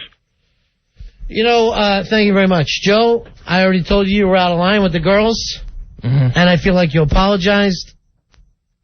I don't know if they feel that way. Tom, you're on Ron and Fez. Hey, Tom. Yeah, I got a solution to this problem. Yeah, let's hear it. Get rid of these two clowns and bring Dumpy back. Fezzy, when were we ever happiest? When we were with Dumpy? It's another part of the weirdness of Friday night. And from what I understand, from the after show party, not the one that was in the bar, but actually in the office, Al C blocked Dumpy from going out with us. Another false thing that I don't know who said that. Why didn't he come back then? Because I invited him back. Did he want to go at the time? Did he want to go, Joe? He came up to me and said, what's going on after the show? You want to do something? I said, a whole bunch of us from the station are going out. We're going to go to a bar and we're going to drink together. All right, Dumpy would have been invited to that. What happened? He's like, I'd love to go. I said, all right, after the show, just we hang around a little bit, come in the back, and then we're going to go out. Dumpy never shows, and here comes Al stumbling down the hallway. Al, what did Dumpy say after the show when he was leaving? I told him the same thing. I said, we're going to go out to a bar. He said he can't make it. He came back. He seemed like he was in a rush. He came back. He was like, I want to say goodbye to Ron and Fez, but I got to take off. And that's when he saw you guys in the hallway. What would I care whether Dumpy went? Because you don't like anybody here. I like Dumpy. And you don't like any guests that come here? I don't only like you. You're the only one. Everyone else I don't have a problem with. Yeah, but you see that? You're the only one I have a problem with here. Everyone at this station loves you. Hates you. That's not true. Everyone here hates other you. than Opie, find another person. Hey, moron, he's one of the biggest talents on the station, and you have a problem with him. Find another person. If everyone, as you said, everyone would be more than Opie and you, let's bring another person in. Walk him in, Joe. Hey, I'm sure no one from his show is going to come down the hallway and defend you. I'm not asking for you're telling me that people hate me. If you want to bring them in, bring them in. No one on our staff even stood up for you. Well, bring them in, too, if they want to come in. They were just in here. They said you were wrong. If that's the same as hating me or not respecting me? Yeah, no one likes you or respects you. Joe, I'm asking you to bring somebody in. You're not doing anything. Again, you got nothing to back it up with. What do you mean I have none? Is he there, Billy? Billy, I'm asking you, write me in letters and then... Billy, you sent a question and now... All right, yeah, send him in if he wants to come in. All right, he said Stinky came down the hall. Come on, Stinky. How you doing? Who is not so much Stinky anymore compared to the guests on the O&A show today. By the way, what you guys did today was awful. The way you left the studio was frightening. You're awful people. You guys had cleaners, though. Yeah, I know. They did everything, and I still feel dirty. Yes. You know who we had to call? Mr. Wolf. To clean this studio. We had to call Mr. Wolf in. And that's going to cost us, my friends. Damn. They don't work cheap. Why didn't you just say that, Negro? I got everything under control. I got the wolf coming. All right, what do you want to ask him? Does Stinky hate Al? Is that your big question? Yeah, fine. We'll do that. Oh, I hate Al. All right. He's the worst. Wow, look at that. Someone volunteered to say they hate you. He's not joking either. No, he's not. Yes. No one here likes you. Right. Let me ask Joe, you. You get here at 6 o'clock when... Do the other shows hate Al? I know Opie won't come in and do the show. I know that's a given. I know that Anthony had a problem with the foosball table being destroyed. That's true. I know the sports guys aren't thrilled with Al. That's not true at all. Really? I can call them. I have their numbers if you want to ask. I heard Love Lines doesn't have a problem with you. Joe, no one here but you has a problem with me. No one here likes you. This is going that round and doesn't make sense. You can't name half the people who work in this building. Or in the station. What does that matter? Because he's saying everyone hates me. It's so stupid. He just walked in to say he He's joking, you idiot. No, he hates you. Yes, he hates me. Hold on. Here's the girl that heard all this the other night. Okay. She doesn't want us to use her name. It's funny. Yes, you're right. Yes, use it. No. Okay. All right, here's the unnamed... No, don't use names. Here's the unnamed girl. How are you? Idiot. Hello. Yeah. How are you guys doing? Duh. I can't tell who you are with the fake voice. Yeah, thank you for disguising the voice. Well, I just figured it was better if I didn't use a name. Okay. I just wanted to say to everybody that I'm sorry. We didn't mean to intrude. If we intruded on you guys, those weren't our intentions, and I just feel really bad. Now, don't feel bad, honey. None of that was your fault whatsoever. Well, I don't know. I just heard that, Fezzy, we made you uncomfortable, and those weren't our intentions, so. That's and none of that is your fault one bit. All right. I'm sorry. You realize that, right? Yeah. You believe me there, right? Yeah. Okay. Okay. All right. Are you okay with us, honey? Yeah. I'm just a little confused, that's all. What, about your name? All right, stop. Dump out. I want you to dump out because I don't want that on the air. I'm trusted. No, he could put it on the air. If he wants to be a jerk, he can be a jerk. No, it won't go on the air. All right? Now, you be nice, Joe. What'd I say? Forget it. You know what you said. And then he also brought up the cab story, which is really nobody's business. The what? The cab story. Later on the next morning or after the party. Well, I don't know what he's talking about because that wasn't me. Okay. Boy, I wish a Haagen-Dazs truck would come by right now with some vanilla sherbet. All right, stop it. Hey, honey. Oh, Thank you very much. And Fez has no problem with you. Right. I have no problem with you. I know that. I just, we just didn't realize that, it was sort of an intrusion. It was a guy's night or whatever it was, station, people. And, we just both, I was talking to the other girl on the computer, and we both just wanted to apologize. All right. You have nothing to apologize for. No, and I want to say I don't have a problem with her either. The thing was, Al's so damn Joe, if sneaky. you don't have a problem with us, why were you calling us whores? Because he thought he was going to lose money on a bet. He didn't know. He thought he was getting set up. And, honey, they were all drunk. But you see, I want you guys both to know, you hurt people's feelings by saying stuff. I like to point that out. Fez and I could try to go through our whole careers without hurting people's feelings. Except for one night with Al's ex-girlfriend. Right. But I felt like she started that. All right, honey. All right, guys. Again, All right. I'm sorry if we, screwed things up or intruded. Not at all. All right? Okay. All right, bye-bye. Bye. I'm not even there, and I'm telling this girl, no, everything's fine. I have no idea, but I don't want this girl to feel bad. All right, I checked with Dumpy. Uh-huh. And he says he got the feeling from Al that he wasn't welcome. Okay. I have no... can you please have him explain what that even means? I'm not going to sit here and work that. I'm telling Why you, is on your secretary I emailed him, okay? I'm just telling you can come over and read it. I believe you. I don't need to see. You see, everybody just doesn't want to be around you. Everybody again, Joe. What do you last week you turned away somebody that wanted to sing parody songs. A crazy woman. You scared away Opie, for Christ's sake. Yes. And which I never had a problem scared's the proper word. Joe, you've been here. You don't have a problem with anybody. You've been here how long? But before you left, you had a problem with people. I would never go up to him. I thought you did. never went up to him. No, we'll talk about that if you want. Right. Don't shy away from it. I'll talk about anything you want to talk about on the air. I brought it up. And let me tell you something. I've never went up to Opie and said, hey, how you doing? Because I didn't want to bother him. Right. He came up to me and told me, great job. I like what you're doing. Excellent. He can't stand you. That's fine. He hates you. Not everyone's going to love everybody, Joe. No one likes you at all. Right. That's the running theme here. Okay.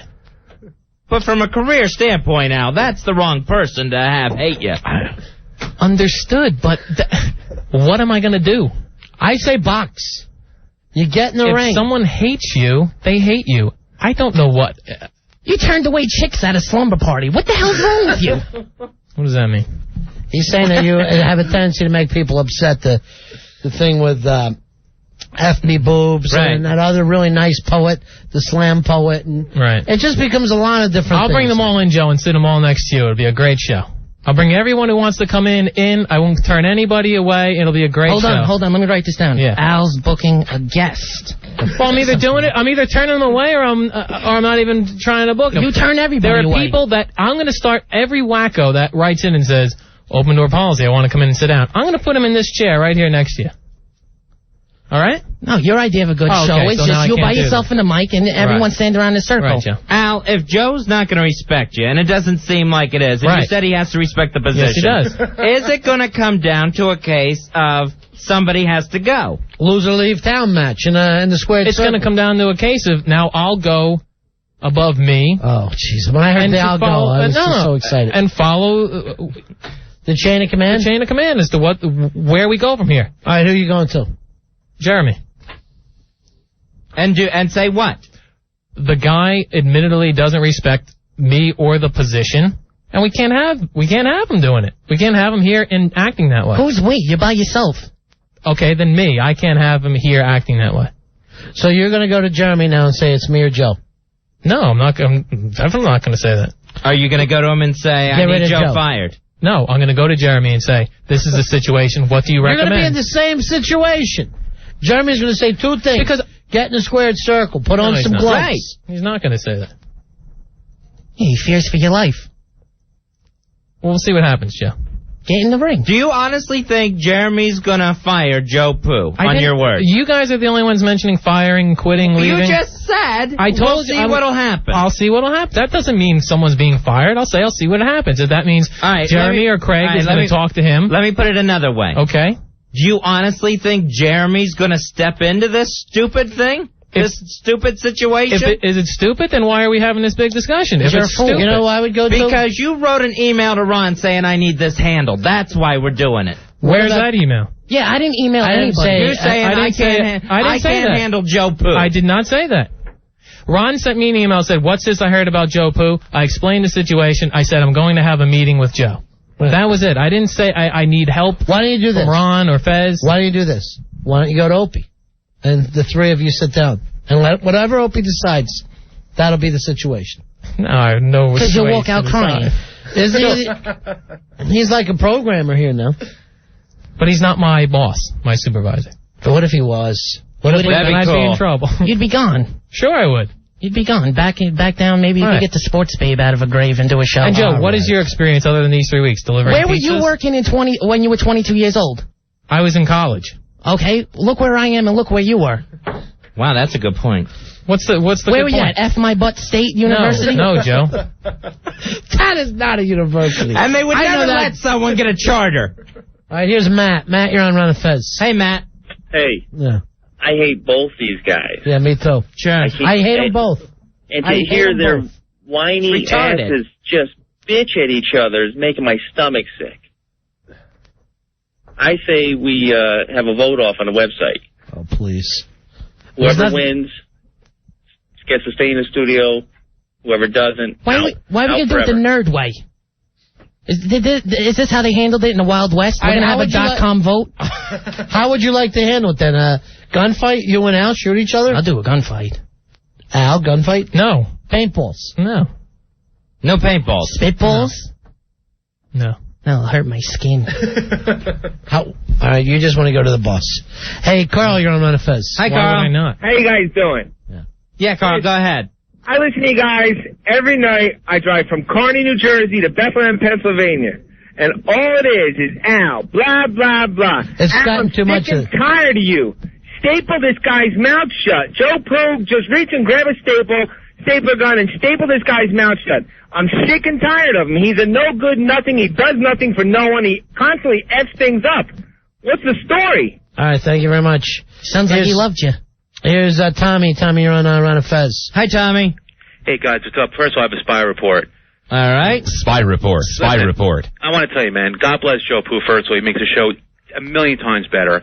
I'm listening Saturday, waiting for a great, best of, and I always call about this. I always let you guys know about this. Yeah. Once again, on Saturday, Al Dukes, I don't know who's Al Dukes, I'm sure it's Al Dukes, they played last Tuesday's show, Tuesday the 4th, I think it was. Okay? What was that? Parts about Billy, but then also parts about Al. Again. Dude. It happened on Thanksgiving morning, the same damn thing. I have here, you want me to explain the best of so everyone can get off my back on that? We are not to play best of from people. Once people leave the show, we are not, from management, to play best of where they're on it. So all those that means this could come to the Al Dukes show then. That's what it means. See, guys? Hey, Ron, get the knife. I'm going to get the knife. Get the knife. The big knife. I'm going to cut my throat. Do not get that big knife for Ronnie. Stay away from that knife. Bring me the big knife. I'm going to cut my throat. All right, Fezzy. I never thought we'd have to come to this, but the Horde King. Oh, boy. All right. The Horde King is on the air, and he can tell me what to do, because I'm telling you right now. If it was up to me, I'd fire them both. Right. And, you know what? A couple of people come up with a good thing. This isn't the show you and I had ever planned to do. That's having for people sure. argue on the air constantly. It was me and you coming up with that funny bit that we do. Always. That was always the plan. And we gotten sidetracked and detoured. Let me check with Stinky. Stinky, what are your favorite shows? That we do. That we do. Not homeless people. Yeah, we get quick and witty. Thank you very much. Yeah. Bouncing off each other and being funny. You don't want to hear these two cats scratching each other all night. That's ridiculous. Stinky, how would you settle it between the two of them? Box it out. All right, it's so thank you. obvious. Now, let me ask you this about O&A. Do they give their producers and everybody this much airtime as we do? Definitely not. We're making a huge mistake on this show. If you had a problem with Typhoid Mary, would you guys get this much time to work it and out? I'll tell you this. I'm in their show tonight. Two guys started swinging at each other. Everybody was happy. Right. People love when two guys are swinging at each other, Al. That's not how we handle Two homeless situations at guys work. started smacking each other. Right, We were homeless. jumping up and down. We couldn't be happier. Right. I'm not homeless. I have a job here. I'm not going to start punching people here. Don't use that term I'm too saying loosely. in gloves, with gloves No, on. I'm not doing it with gloves. What on if we either. do some kind of big, giant, faggy glove things like they do? Those inflatable sumo suits? Yeah. No, thanks. Now, all right, I'm just going to throw What? this out before we go to the Horde King. Oh, yeah, I forgot already. There's another party at the end of this week where everyone from work is going to be there. Are you going out? Absolutely. Are you going, Joe? Of course. Nice. You know what Ken... You know what happened last Friday? You know what Ken Stevens will say? Let the faggots fight. That's the first thing He will. He absolutely will. Are you going to get into it again Friday night at the other party? If douchebag does. I plan on going and having a good time. Yeah. I hope so. You hope they get into it? Definitely. Al, do you want to apologize to Joe? And Joe, do you want to apologize to Al? No. And hug and kiss like a couple of lesbian girls? No. You both still think that you're right? Yes. I think you're both drunks. I'm going to tell you the truth. Okay. I'll tell you, the first time I heard this, I went, Jesus. They're both drunks. I'm not even going to get into the office getting destroyed like you told me, Al. Right. Office was completely destroyed. Probably a lie. And you don't think Joe was behind that, right? I just know him and a couple other people were back after the bar, so I would have to assume. So you're assuming Joe was in on it, on trashing the office? Absolutely. Yeah, you wanted the heat off of you. I wasn't back here, Joe. Were you here? Here's the Horde King. Horde King. Season's greetings, everyone. Hi, Horde King. And happy Hanukkah to you, sir. Thank you. Your Majesty. To you as well. Yeah. Well, Ron, you and they are both right. They are both wrong, and they're both right. They have points, but they have areas they have to work on also. There are very few absolutes, and this is not one of them. I like Joe very much. I think he's a fantastically gifted comedian. I think Al is a very, very nice person on the occasions I've met him personally, and Al is willing to do anything for the show. They both have potential to contribute to the show, but clearly they have a conflict with each other. And the conflict can be based on just a clash of personalities, a clash of ideas or styles. But this is a work situation. And since it's a work situation and they're going to be, they have necessity, they're going to have to be in the same environment, accomplishing the same goals, they have to get along. All right. Well, Joel can be cruel, as we are aware, despite his very gifted comedic ability. He's got an anger thing, too, King. I don't know if it's anger or if his way of dealing with other things, but his comedy is brilliant, but it is very hostile sometimes. It's cruel. In fact, there have been occasions where Joe's reduced certain women to tears. But that doesn't interfere with Joe's ability to contribute greatly to the show. I think that Joe should try to make an effort, since this is a work environment, to respect Al, or at least not to tease him so mercilessly. But at the same time, Al needs to demand respect. I mean, Al, when Joe is sitting there calling you a big fag, right. I mean, personally, a fag, that's not really an insult, but it's meant as an insult. And as such, you have to respond to it. Not in terms of, hey, I'm going to go and tell my boss on you. You're his boss. You have to say, hey, you're going to do this or else, and give him an ultimatum. What should the ultimatum be? Well, that depends on the ultimatum is telling the boss. Well, if that's the only power that he has, then that's what he has to do. That's but sad. I imagine that as a... Well, hold on. What do you want me to do? Tell him don't come in tomorrow? Because we can do that, but then I don't know if I have that power. I will check with Jeremy. Al, if you have the power... Why is that silly to have to check that? If you have the power, because you're yelling about my position, and then you go, I don't know if I have any power over him. I'm not saying I don't know if I have any power. I'm saying... That's the way it sounds. Okay. Al, you have to demand respect, or else people are going to walk all over you, and people do walk all over you.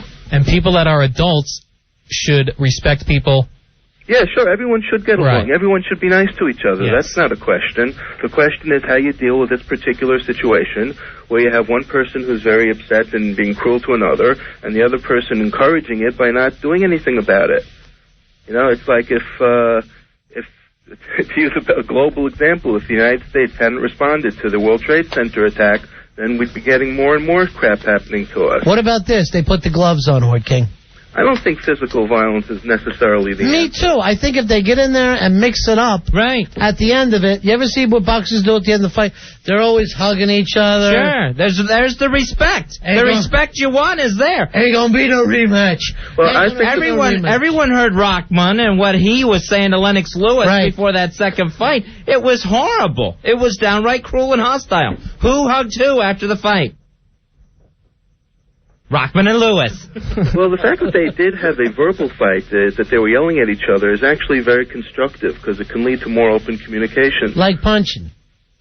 Well, yeah, actually it can. Yeah. It's, I'm sure that they each said things which they never would have said ordinarily if they hadn't had a few drinks and if they hadn't been in a social environment or an environment where they can relax, and they probably got a lot of things out which they both felt that they needed to.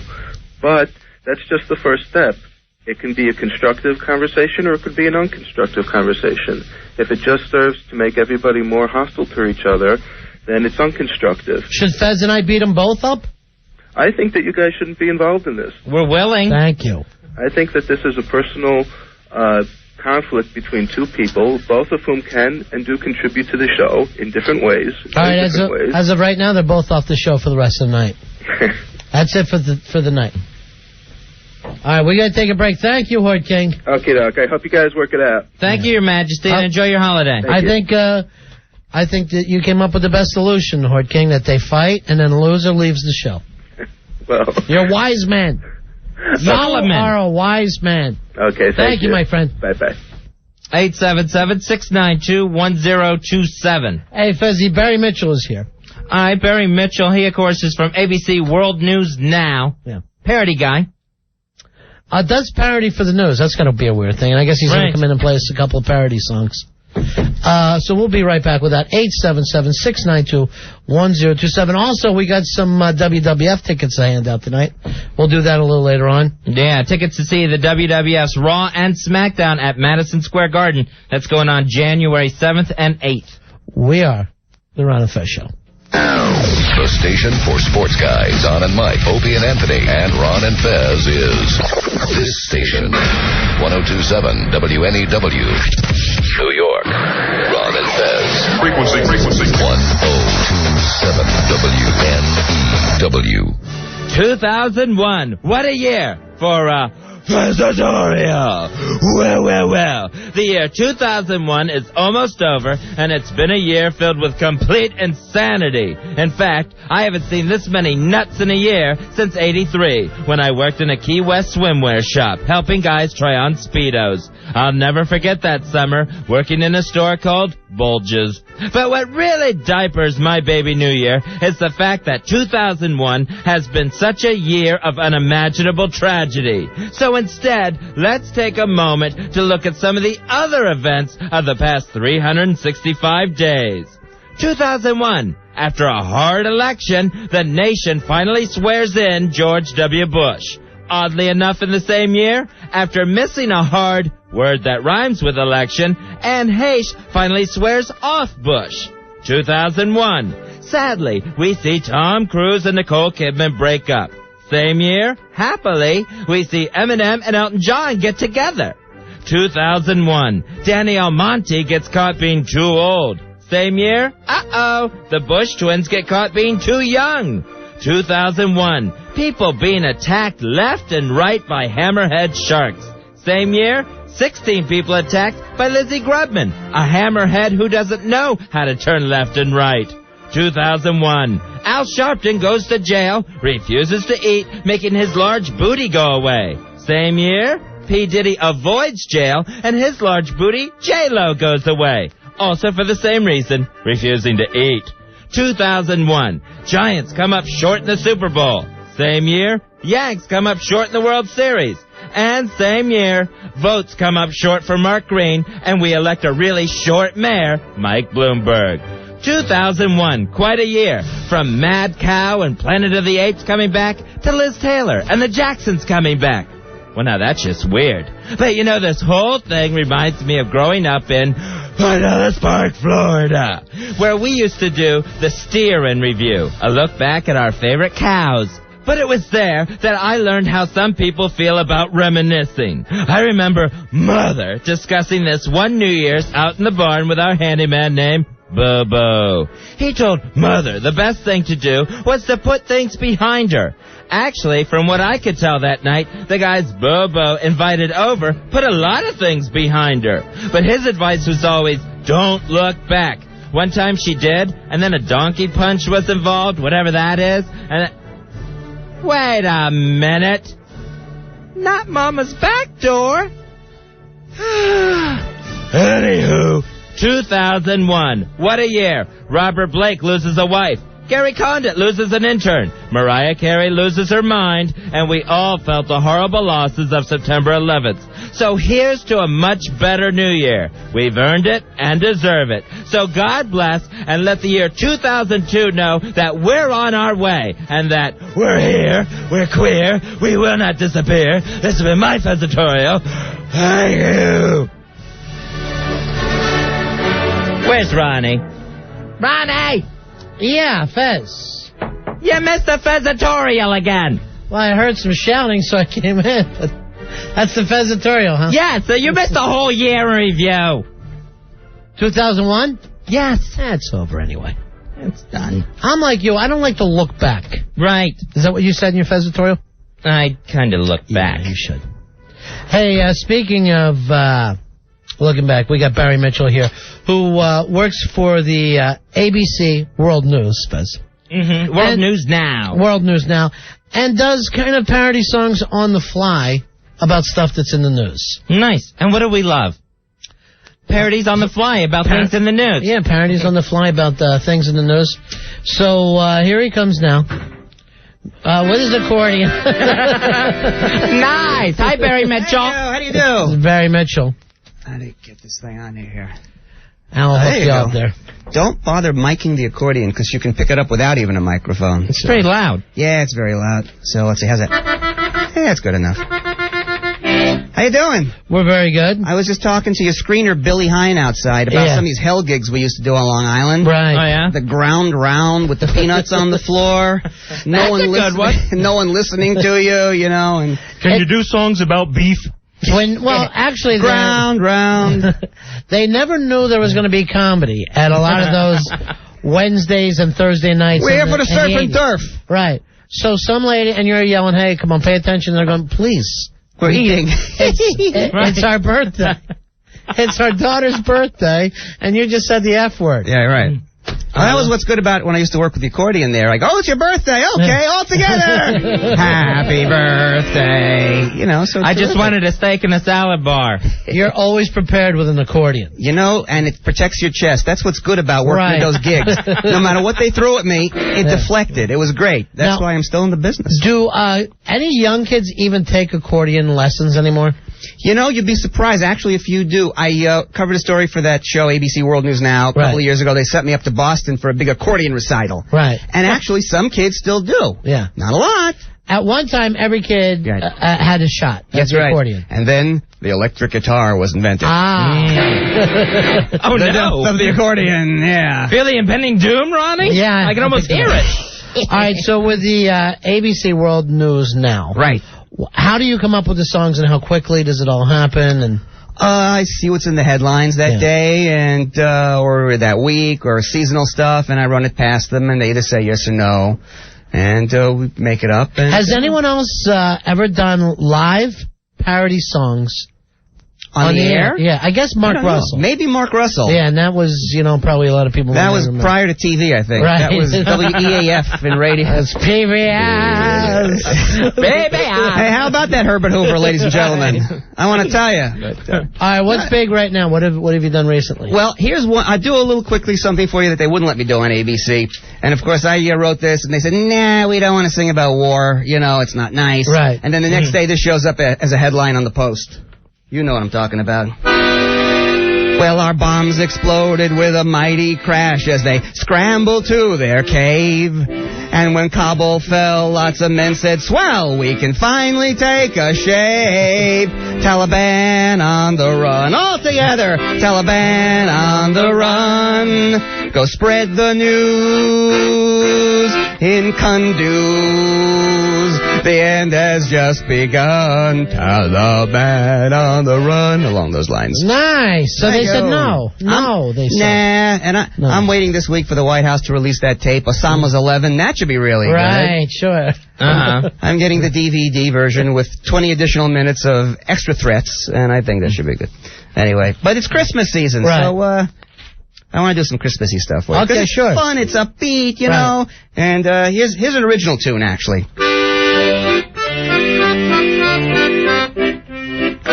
Oh, it's no fun to be Jewish at Christmas.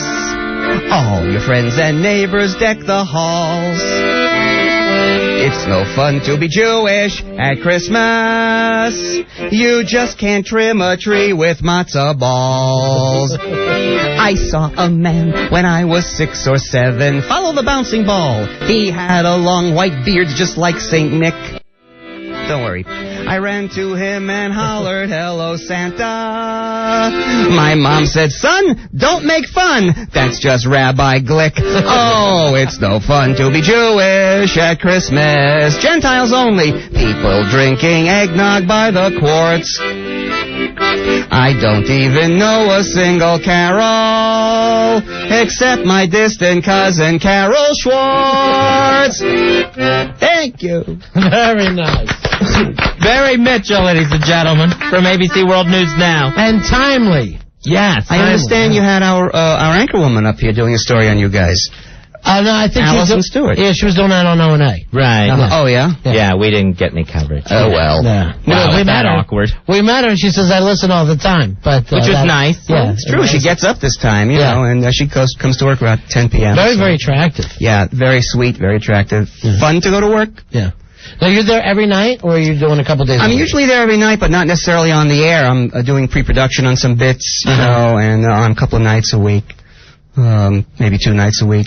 Depends. Have a few things in the pipeline. Oh, it's the 10th anniversary of World News Now coming up in January, so we've been pre-producing bits for that. Oh, I see. I haven't slept since 1992. No, you've been there the whole time. Now, they let you plug live appearances, or is that not tie in with the news? Not on the show, no. Nah. Are you appearing anywhere? Anybody can go see you? Or? Right now, no. Right now, no. I tell you, after speaking to Billy Hine, I'm kind of glad I'm not doing those gigs anymore. Right, sure. He's still out there. That's the beauty of Billy. I do the corporate gigs if I can, and I'm having too much fun on ABC. No smoke, no hecklers. Nice. Right, yeah. You know, so in the meantime, doing this. Now, how do you get a feeling of when something's appropriate, or did you just have an Anthrax song right away, ready to go? No, you're very right about that, because it took me a few years. Like I said, I'm doing this show for almost 10 years, and at first, I couldn't shake the nightclub out of me. Right. You know, I was doing stuff that they considered inappropriate. And I've learned now, kind of, it's sort of dulled, you know, over. I said, they'll never go for that. You know, right, I just don't even bother pitching it because I know they're not going to go for it. Right. So you kind of know it's appropriate, but it changes, you know. So what was one of the more, I guess, racier things you wanted to get on the air that they said, no way, there's no way that's getting on? I have to think about that. Or an inappropriate topic. Well, I did one once that got on the air, and we were all sorry it got on afterwards. About 5 years ago, Sam Donaldson of ABC News was in the news himself because he owns a sheep ranch in New Mexico, or owned a sheep ranch in New Mexico. And it was a little embarrassing for him. He was taking government subsidies, which he was entitled to, lawfully and legally, but supposedly he'd been the ranching industry. There you go. So he took it, and people were saying, you're so wealthy, what are you taking that for? The story came to our attention because it was reported on the Peter Jennings show. So we figured it's fair game. So I put on a farmer's hat and overalls and singing Old Sam Donaldson Had a Farm, E-I-E-I-O, you know, along those lines. Right. No, it was Old Sam Donaldson raised sheep, E-I-E-I-O, right on a farm that's subsidized in New Mexico. Well, one of the vice presidents of ABC, we heard about that. Right. And they really wanted me the heck off the show. Right. And, see, I even censored myself just now when I said that. Right. Double hockey sticks. Right. You have to watch it. Because it's Disney, after all. Sure. And, for a year after that, they were sending my scripts up to the vice president to be approved. No way. Yeah. That'll happen, then you get stuck in that mode. And it's a terrible thing because I'm trying to be timely, and he would sort of do a pocket veto on some of them. You know, they would just lay on his desk for a week. And it's no longer timely. And after a while, it sort of Right. went away. And it's hard to get that trust back, isn't it? Yeah, but all you gotta do is outlast them. If you can keep your job, sooner or later, everything will chill out. We all go through those periods of, exactly you right. guys have to do this from now on. We just go, okay, yeah, we understand. We send them a couple things, and it all drops. Exactly you got right. one more for us? One more quick break? one? Yeah. And it's another little seasonal thing, and it goes like this. Parking around the shopping mall when it's Christmas is the worst. You can keep riding round and round till January 1st. SOBs in their SUVs try to steal your parking spot. Everyone's cheerful and polite in the Christmas spirit, not. Roll your windows up each time a stranger should appear. That's no present that he's packing. Whoops, another ball carjacking. Parking around the shopping mall in the cold and rain and fog. Think I'll go home, light a fire, and just shop by catalog. Parking around that shopping mall. Very nice. Barry Mitchell. Thank you. I'll be playing at the buffet later. Thank you for coming to the bar mitzvah, ladies and gentlemen. Barry, thanks for stopping in, buddy. My pleasure. We had a lot of fun. I hope you Appreciate come it. back and see us again. I'd love it. Barry Mitchell from ABC World News Now. And Billy wants to tell you about a one-nighter that just opened up in Scranton. But you have to... If he drives. Well, if he drives, he gets an extra $15. He's right. 877-692-1027. We'll take a quick break. We'll be right back. It's the Ron and Fez Show. Ron and Fez, 1027 WNEW. In a game where bloodshed gives you victory. Based on a book title by Ron Bennington. 70,000 suspects, one weapon. Murder at the Super Bowl. This film has not yet been rated or written. Murder at the Super Bowl. It seems like it's coming along nicely. Yeah, it is. As a matter of fact, we might be in negotiations with Barry Mitchell to do the soundtrack. Really? Yeah. When did you work that out? It's something that I'm going to supposedly... He wants me to go over there and do that news show one night. And I haven't seen Peter Jennings in years. You know Peter Jennings? No. But I think it would be great to go to his house for dinner, and Barry invited me. Take me over there. I'll go. I'd love to. I got Billy Staples coming along now. What? Why's Billy going? I thought that it would be something that you wouldn't want to do. Why wouldn't I want to go to dinner at Peter Jennings' house? Of course I would. Because I know the whole 2020 cast is coming over, and you don't care for Barbara Walters. I love Barbara Walters. I didn't know. You know I tape 2020 and I watch The View every day. Fezzy, this is a business meeting, okay? Then why are you taking Billy Staples? He always spills the soup on his shirt. I thought I would look better sitting next to him. Then I could do this, get a load of this slob. You know how I don't... I could be that slob. I already got Billy. I'll spill something, I promise. But I really don't... you don't know much about this. You're not an author the way I am. All you have is a title. The book's not even written yet. It's a hell of a title, though, ain't it? Murder at the Super Bowl, sure. Especially this time of year. Super Bowl coming up. I prefer murder at the Super Bowl. Murder. I might try to get Peter Jennings to play himself. I didn't know he was in it. Or maybe even play with himself. If I get bored at the dinner. Then I am definitely there for the movie and the sequel. I can't believe tomorrow night's going to be 3 months since the September 11th tragedy, the attack. And I'm trying to think... That first week, I can barely remember any of the shows that we did. Mm-hmm. I know we were in here. We added extra time to the show every night. We opened up. We didn't do commercials. And I barely remember. I was in such shock.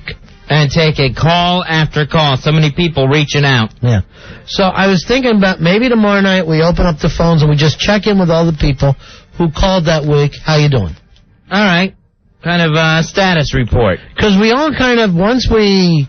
got a little laid back. We barely have talked about it very much on this show anymore. Mm-hmm. So kind of, how you doing now? Yeah. Where are you at 3 months later since the tragedy? And, and I remember when we were helping Hard Rock Johnny with a lot of that stuff, I was barely able to understand him. Oh, right, yeah. When people go, oh, you guys were so good during those shows. You were so nice. And I'm like, I barely remember saying anything. And I know we were in here. Right. I know we were, crushed and exhausted, but I barely remember much that we talked about. And we just talked. We just talked to people. Yeah. And we stayed in. We did the extra time, like you said, and it just all seemed to run together. Yeah. Into one big week-long marathon, like we were just on the air forever. It literally felt like, to me, just living here in New York, that we were all underwater for a long time. Mm-hmm. It just felt so far from reality. Yeah, at the end of that first week, that was when I think I got my first panic attack feel from what went on the 11th. Yeah. Of, oh my gosh, this is real, and it's never going away. Yeah. And now do you feel just the opposite? Like, man, it almost feels like a lot of that stuff never happened. Yeah, now it feels very long ago. It feels longer than 3 months ago. See, some days it does to me, and some days it doesn't. But I definitely am not at that same place that I was for a long time. Mm-hmm. Of being, it felt like, my emotion was right there at the top. And at the same time, just feeling like shocked and stunned and stuff. Now, when my parents were here last week, my father loved to watch the New York One. Yeah. Constantly had it on. And I didn't realize how much still 9/11 stories they were doing. Sure. It was just about every story on the air was either, they've recovered something else. Right. Or, here's how one group is coping. Here's what one organization is doing to help. Every story was that. And I didn't realize it was still going on like that. That kind of became like the white noise in my ear. So, I thought maybe we check in tomorrow night. I don't know how everybody, maybe they don't want to talk about it. I don't know. I think there's a lot of people that don't live in the tri-state area that it's almost like it never happened. Right. And for a lot of us that do live here, it happened, but I don't know how in touch we are with it anymore. Maybe we put it somewhat behind us. Mm-hmm. And then I think, and then other times I'll think of how many Christmases are ruined this year. Right. Because of this tragedy. Yeah. Where, you hear people say, let's try to have a Merry Christmas. Right. Let's have a joyful Christmas. We could really use this Christmas. Well, some people, right, no matter how much joy others try to bring, sure, they are not having a Merry Christmas at all. They're probably not even having Christmas. Right. I mean, think of how rough it was for so many of us that didn't lose a brother or a father or a son or whatever happened there. The other kind of strange thing that I notice I do, I get up every morning and click on to see if they got Bin Laden. Yeah. I don't know if I'm going to feel great when it happens, but every day I think to myself, did we get him? It's the first thing I think.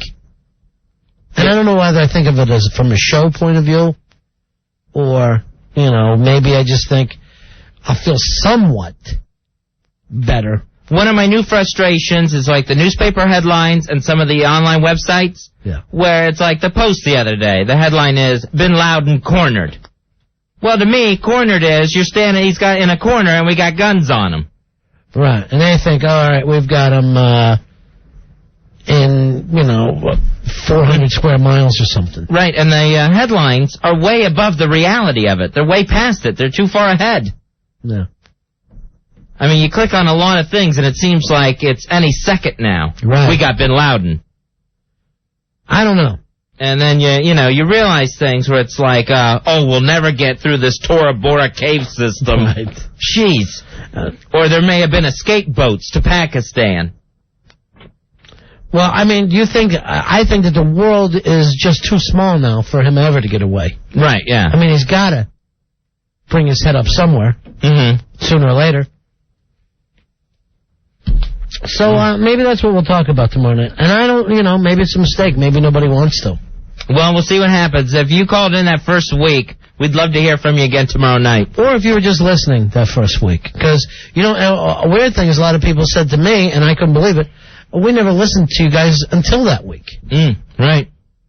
And then we had a weird feel on this show, because when we came in, that's when the sun would go down. Right. And that's when things feel weird at nighttime. Sure. You kidding me? We had to look at Hawk all night.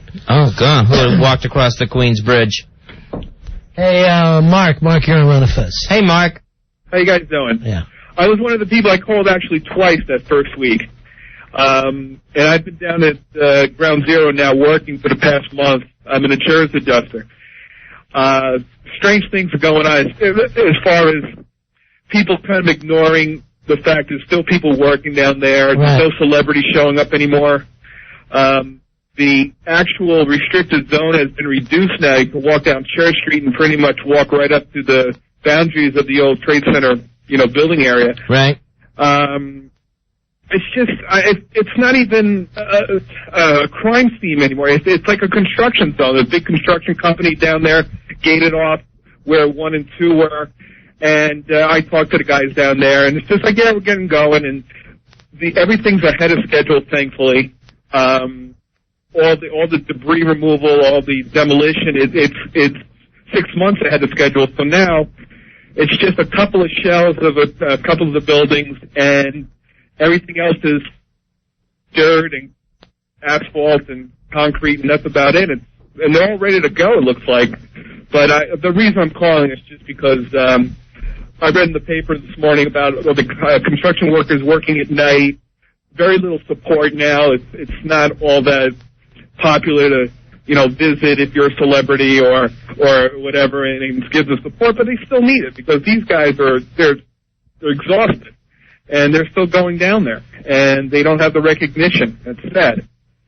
And it looks like we're winding down now over in Afghanistan, but we still have things to do here in New York. And I hope you guys, if you can just make it a point, you're on the air and done such a great job over the past couple of months, to maybe mention a construction worker or two, or maybe even a fireman or two who's still down there working and still trying to do what they can until everything's gone, until they're ready to rebuild. All right, thank you very much, Mark. Thank you.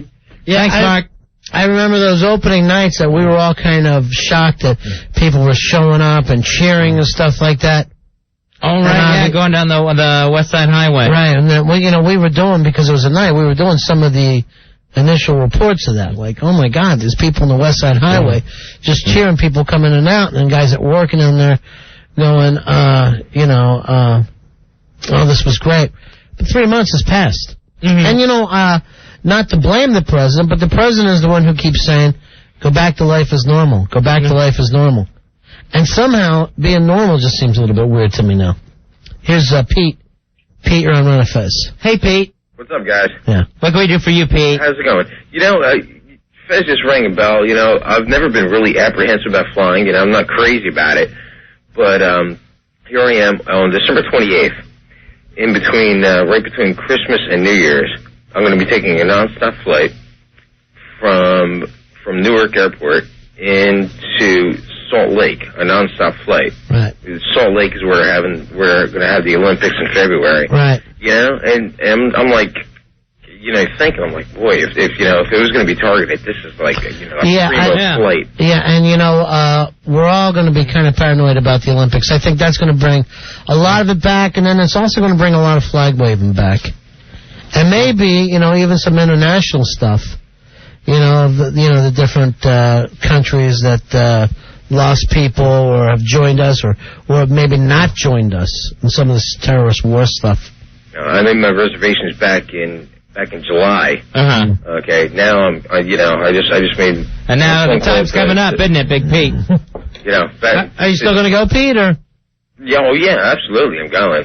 Yeah. Good for you. I see my honey out there, but I'm just, it's like, you're thinking, if anything's, this is like one of the it's a perfect opportunity, for some scumbag to want to make a statement. Sure, I know that feeling, but I'll tell you what, when I flew for Thanksgiving, when I went through the airport at JFK, I never felt more secure about that aspect of it. Yeah. But you can't get rid of the paranoia. It's that easy. Well, it's easy to say, as Americans we have to right until you're up in our lives, but I had paranoias I didn't think I had. Like what? Ethnic things. Yeah. Really? Where I thought, that's just old people being silly. Right. Looking at someone of a Middle Eastern descent and thinking, we got trouble here. Sure. I did the exact same thing. I couldn't help it. Lucky for me, I was raised that way. So if I fall back into it, I feel kind of normal. Well, you're prepared. Right. Thanks a lot, Pete. All right, thanks. And thanks, Pete. Have a nice trip. So yeah, maybe we'll get into that kind of stuff tomorrow night, Fez. Or once again, maybe people don't want to. We'll say 3 months. It'll be December 11th tomorrow. I'll never forget. The weird thing for me is the day that Billy Staples stopped being rah-rah. Oh, yeah. Because I remember his excitement it carried us, and we could all go, oh, Billy's such a nice, you know what I mean? That was like a nice stress release for us. Right. Billy could run around and be Mr. Red, White, and Blue when other people really didn't have the energy for it yet. And I remember when he honestly felt like he had anthrax and he went home. We busted his balls. Yeah. And was furious. Yeah. Well, what if I do? What if I do? I don't know. I take cabs. I know. Screamed, we don't know what these cab drivers are doing. Yeah. I think they're taking people to the destinations they require. And he took off to the hospital. Here's Chris. Chris, you're on Run Fez. Hi, Chris. Hey, guys. How you doing? Hey, buddy. Believe it or not, since this whole thing happened, I was just telling your screener there, I must have gained about 20 pounds. The eating and drinking has been nonstop. Yeah. Hello. I don't know if it's stress or just the fact that it's one of the things that's comforting to me. Like, I just been going out more and eating more and drinking more and, so ever since, now it's getting to the point where I want to just, drop the weight. But it's like... Right. But you're using that to fight stress with. I understand, man. And it started that very night 3 months ago. I remember we were sitting home, we got a 12-pack of beer and a couple pizzas, and it didn't stop since then, And right. Well, hey, are you still watching the news all the time, Chris, or have you gotten off that? Yeah. No, I'm still watching it. Now, I'm still watching it, although I'm told that other people have given it up and all. I don't watch as much regular TV anymore. I watch movies. Uh-huh. I still like to, although I don't think I go to the movies as much as I used to. Hey, guys, I definitely think this has changed some patterns for me. Yeah, well, that's the thing you bring up, but the one thing that I hope that nobody ever does is, and unfortunately we're starting to see it, is the further away you get from it, the more people are starting to think maybe it didn't happen type thing. I think that's one thing we can never ever do is forget what happened. Well, the president's doing something tomorrow at 3 months. He's doing something at exactly the time that the planes crashed. Okay. See, I didn't even know about that. I just paid little attention to anything. He's going to roll out. Really, 3 months is, the fact that it's 1/4 of a year. Yeah. It's kind of the first real thing that we had there. Maybe I'm completely off there. But okay. I think if people are going to wake back up again, it'll be tomorrow. Well, you're right. And guys, again, like you were saying, maybe you don't remember that week that you guys had, but we do as far as listening and calling in, and we thank you for it then. We thank you for it now. So no, thank you. But honestly, Chris, I remember so little from the actual on-air time. I just remember being exhausted. Oh, yeah. Because of so many really painful calls. Because we're talking about a lot of different people, said, oh, I've been paranoid or whatever. But we got a call from a lot of people that week that had real problems, that were looking for people. Mm-hmm. And we know they didn't find them. Yeah. That week in a memory is kind of like one just really long, sad call that lasted throughout the whole week. Yeah. And then I remember those horrible sandwiches that Jeremy got. That first night. He was so like we were going to be the news team. Right. So we went out and got the worst sandwiches he could. God, it was awful. And then, of course, by the time we get here, yeah, anything that was even sort of decent on that platter was gone. And the potato salad was rock hard. All right, Akia Boy is saying that the president is telling radio stations to all play the Star Spangled Banner at 8:47 a.m. tomorrow. I wonder if we're doing that here. Wonder if they got the word. Please, we'll do it. That'd actually be a good idea for us every day here. 877-692-1027. James, you're on Fez. Ron Fez. I was watching Deer Hunter the other day. Yeah. Right? And I thought of you guys, like with the part where they were in the VC camp, and they're making them play Russian roulette. Yeah. With that VC going, hey, Mao! Mao! Mao! Mao! And Christopher Walken going, no more! No more! No more! Do it, Nicky! Do it, Nicky! Nicky, I'm going to will us out of here, Nicky! I laughed my ass off. I thought of you guys. Thank you, James. That's it. 3 bullets! 3 bullets, Ronnie! See ya! Show these, see suckers! I feel like I gotta watch it again. Thank you, James. I really think that if Robert De Niro would just take some time and hang out with me, he would like me so much. Yeah, probably. And if I Maybe I'll be at Peter Jennings' place. If I gotta break into his house to get that through his head, through his thick head. That would be odd to Rupert Puck and him. Really? I'm sure it's happened to him. He's telling him. You know how we feel! I played the part, I understand. Here's Sarah. Sarah, you're on Manifest. Hey, Sarah. Hi, how you guys doing? Good. What can we do for you? I got married on September 15th, and I felt terrible for being happy about my wedding. Yeah. And I think you guys are right. It still feels, still very surreal. You get used to seeing the buildings there all the time, and now they've been gone for 3 months, and you can barely even remember them being there. Yeah, it's weird, and also I guess you just can't kind of sustain the type of mourning that we had. We were just so sad for so long. So intense. And I remember my eyes would, for like maybe 6-7 weeks, my eyes would well up sometime like a stroke victim, not even knowing I was doing it. Uh-huh. Yeah. Yeah, I know what you guys... And now, I'm sitting here. Thank you so much, honey. Thanks. Thanks, Sarah. And do I call women honey too much? Somebody said that to me. I think I do it a lot. I don't notice. Yeah. Somebody said to me, you call women honey too much. And I go, I don't mean it in a bad way. I know, it's not a bad thing. I mean, don't listen to them. I mean, I should just call them my little chickies. And then that way they know I'm being Toots. Hey, teats. Get your ass in here.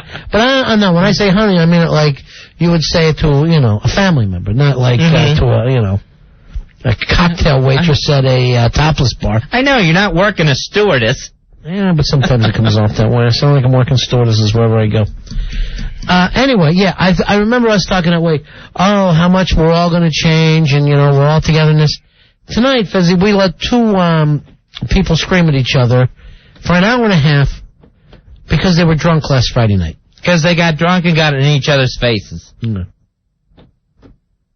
Joe, Al, you should both be ashamed of yourselves. Seriously ashamed of yourselves. Bigger problems in the world. You've caused them all, both of you. Hey, Ryan, you're on Ron Fest. Hi, Ryan. Hey, it's Brian. No, I'm sorry, I got... Not according to our little knuckleheaded phone screen. We're doing this thing in school tomorrow about September 11th, 3 months. We're having a whole assembly and Star Spangled Banner thing. Are you really? Yeah. At 8:47? 8:47. So I figured I want to tell you guys. By the way, if anybody says to me I'm going to play that number tomorrow, I'm going to punch him in the back of the head. Seriously. Right. Sherrod, I told you I'd get on. You see that, Sherrod? He made it. He made it, Sherrod. Gerard Depardieu. We got some tickets to give out tonight. It's the WWS Raw and SmackDown, both at Madison Square Garden, taking place January 7th and 8th. Tickets are on sale now for Raw. Tickets for SmackDown go on sale this Saturday at all Ticketmaster locations and, of course, the Madison Square Garden box office. We thought we'd let Joe Poo do a game show if he promises not to drag Al into the whole situation. Have you calmed down now, Joe? Yeah, I'm fine. Do you think now that you've had a chance to think this over, any of this could have been your fault? Or was it all Al's? Well, maybe some of the instigation, but, any 2 human beings would know that, it could have been squashed at a certain point. You nervous about him going to Jeremy? No. You nervous about him changing his mind and wanting to box you? No, of course not. You know something that was... You nervous about the Giants season? Yeah. It's over. Now 2 employees have gone to the bosses about you guys. Me personally? Yeah. Yeah, this would be the second one. One before you left, and now that you're back this. Well, You're consistent, if anything. Well, I think really this has nothing to do with in work since it didn't happen here. I left it as it be at the bar. Ronnie, he left it as it be. You know what I mean. I was reliving the whole thing as he had his notebook. I was just jotting down things to make sure, Do you think that he remembers this thing totally wrong? I don't think he remembers anything from the incident. Yeah. I think he was too drunk to remember anything. See, that's the thing. He's going to go down there to the boss, and then everybody's going to bring up to the boss that he was drunk. Right. I think the boss is going to feel like me. And if Jeremy's going to ask him questions, he's going to have to say, I'm not aware. Yeah. I don't recall. Right. And he's going to sound like Bill Clinton. Only if Bill Clinton was drunk the whole time he was in the White House. And it's not like I don't recall. I was so blacked out. Hey, Chris, you're on the Fez. Hey, Chris. Hey, guys. Hey, buddy. What can we do for you? Well, since September 11th, I've gained like 30 pounds. It's like pizza and beer, the only thing, my only joys. You're not alone there. Everybody, every time I see a news thing. All right, thanks, guys. A lot of people won't believe this. I've put on weight. Yeah. They probably won't believe it, but yes. You're lucky. Me too. Lucky, with you can't tell. Thank you. That's nice. I wear it well. Yeah. 877-692-1027. You wear it well. A little old-fashioned, but I don't mind. I appreciate that, too. You're always there, my friend. Always there. You're always there for me. So you and I have a little hot and screaming match at each other. He's a dick. Break. Let's bring out Al. Come on in here. Thank you, Honk. Al, you feel any better since earlier? No. You still feel you're completely right? Oh, about the Joe Poo thing? Yeah. I mean, of course, if everyone's drinking, I'm not completely right, but, for the most part. Mm. For the most part, you're right? Yes. What about the thing with you and Fez? I don't know what that is exactly. You played right. You don't understand what my problem is? No, I understand.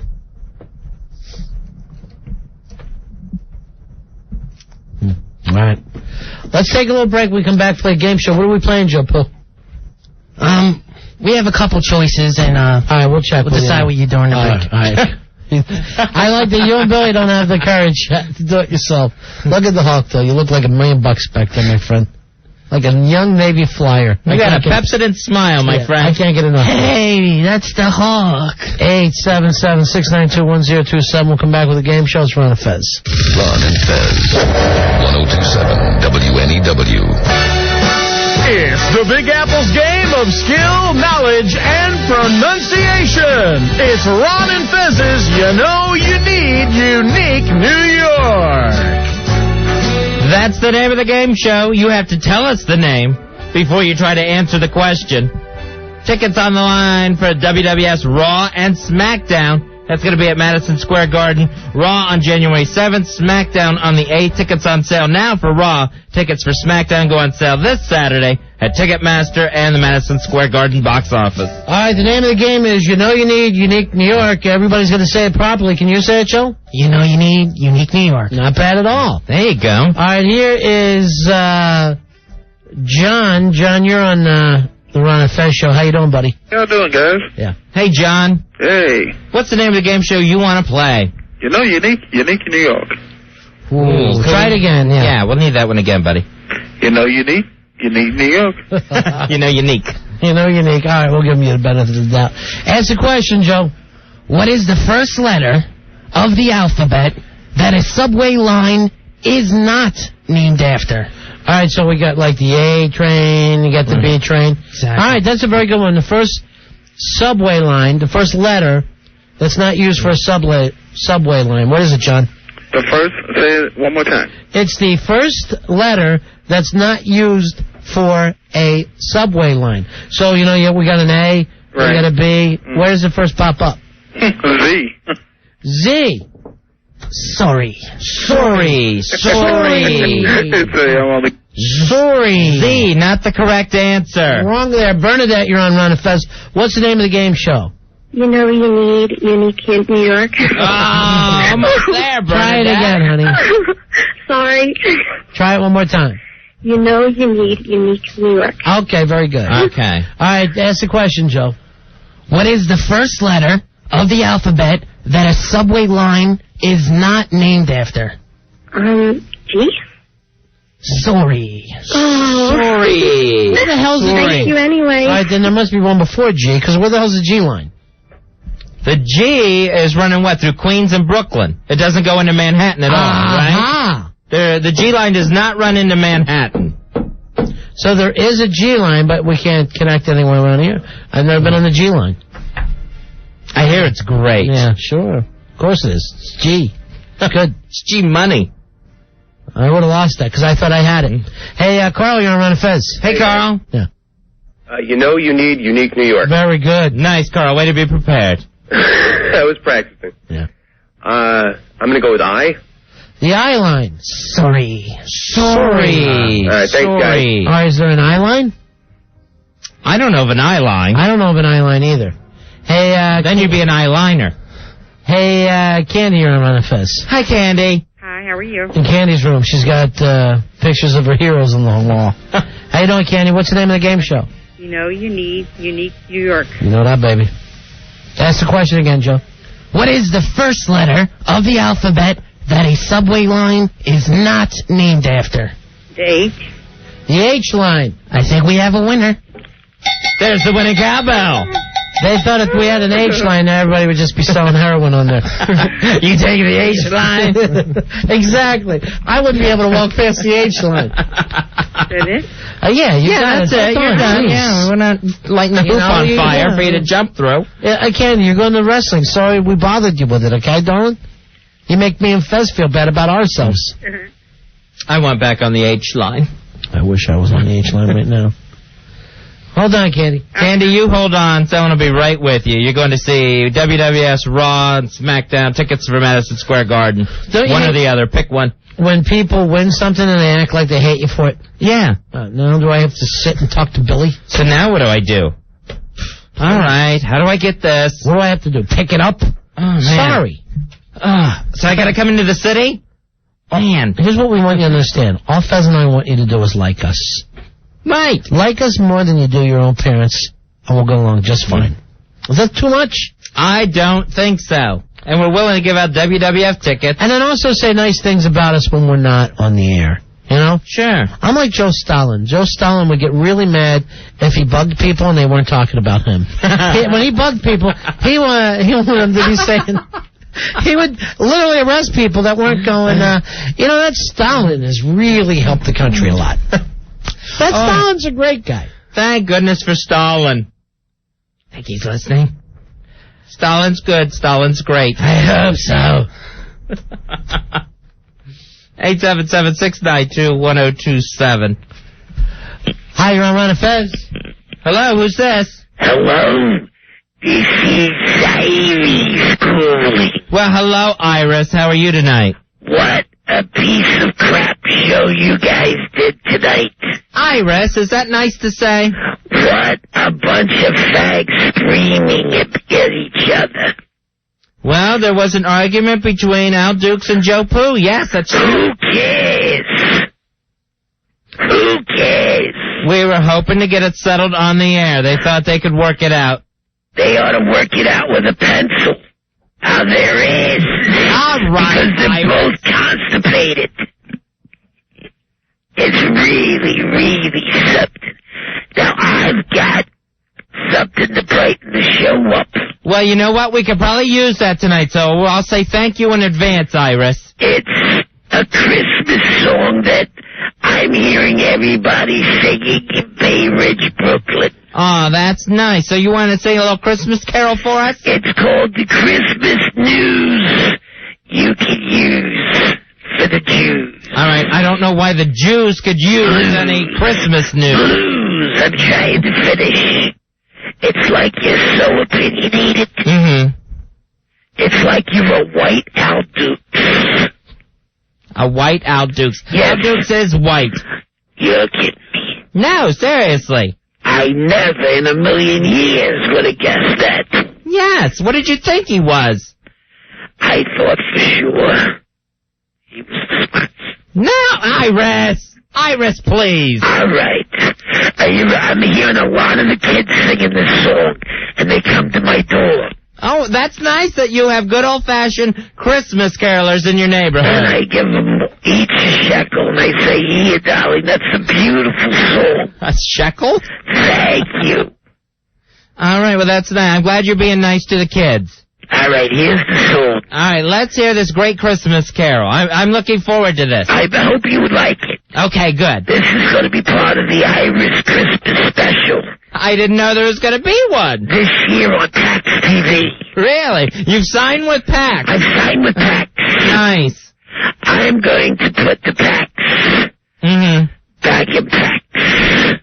That makes no sense whatsoever. That's what I told them, and they said, no, we're running with this. But I really want to get a lot of people watching my Christmas special. Well, you're probably going to need more than one song to have an entire Christmas special. This is the one that the kids like, and I sing for the kids. Are you going to open or close with this? I think the children are our future. Oh, that's wonderful. Whitney Houston said that years ago. Who? Whitney Houston. She's black. Yes, that one you got right. There's so many colored singers, and it's so good. Iris, please. That's not even a compliment. And dances. They sing and dance. Yes, a lot of people sing and dance. I'll sit and watch and I'll think, what the hell are they so happy about? Why shouldn't they be happy? Why shouldn't they sing and dance? I'm just saying. It's not like they've been on a winning streak. All right, Iris. All right, here's the song. Thank you. And a one, and a two. That's usually when you sing. Isn't Barry Mitchell still there?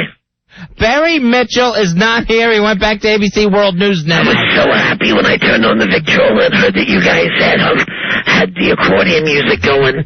I said, this is the old NEW. It was? I thought I was listening to Vince Skelter. No, you weren't. It was us. But I'm glad you enjoy the accordion music. Is Vin colored? No, Vin is not colored. Thank you. He loves that music. Yes, Vin likes all kinds of music. We're not talking about Vince Skelter. I know. All right, here's the song. All right, This is from my special on PAX TV. It's called The Christmas You Can Use for the Jews. Okay. And their blues. All right. Here's the song. Stupid special. Sing, Iris. Fezzy the gay man. What? He's a big flaming homo. Well, he tries to hide, but everyone knows he's the gay one on the show. All right. Fezzy the gay man. Well, he don't like those chicks. But every year, about this time of year, he's like, suck those All right, races. Iris. I didn't get a chance to sing. You're not going to finish that lyric. This is the big song that we're doing on PAX. You are not going to do that song on any PAX TV Christmas special. I'm only singing when I hear the carols singing in the streets. The carolers. Children of all ages. They are not singing that song. It's awful. You're just calling in to irritate me. Fezzy the gay man. Stop it, Iris. He's a great big flaming homo. All right. Oh, he tries to hide, but everyone knows he's the gay one on the show. Okay, Iris. I just wanted to ask one thing. What? Is there any possible way you could be on the special? I am not coming on any special where you're going to sing that song. Why would I subject myself to that, Iris? You'll get a close-up. I am not asking for a close-up on PAX TV. Could you come out on your knees? No, I am not going to be part of this act, Iris. This is the worst act in show business history. I know, but it's your act. It's not my act. I was hoping for a close-up at the end. Of what? You and an ass pipe. All right. This is not going to happen. You can abandon all hope of this being a Christmas special. Why? You're not Bud Paxson, are you? No, I am not Bud Paxson, but there is no way Bud Paxson is going to put this on his air, on his network. What about this? And you've only got one lousy song. What about this? It opens. Snow is falling over Bay Ridge, Brooklyn. Now that sounds nice. And then you come walking downstairs. There's no pants, and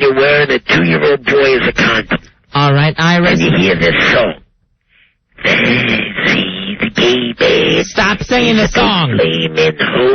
I am not appearing on PAX TV bottomless wearing a 2-year-old. Well, he tries to hide, but everyone knows he's the gay one on the show. I don't care if you whisper it. You're still not singing the song. If you don't do this, I'll never call again. Then I'm not doing it.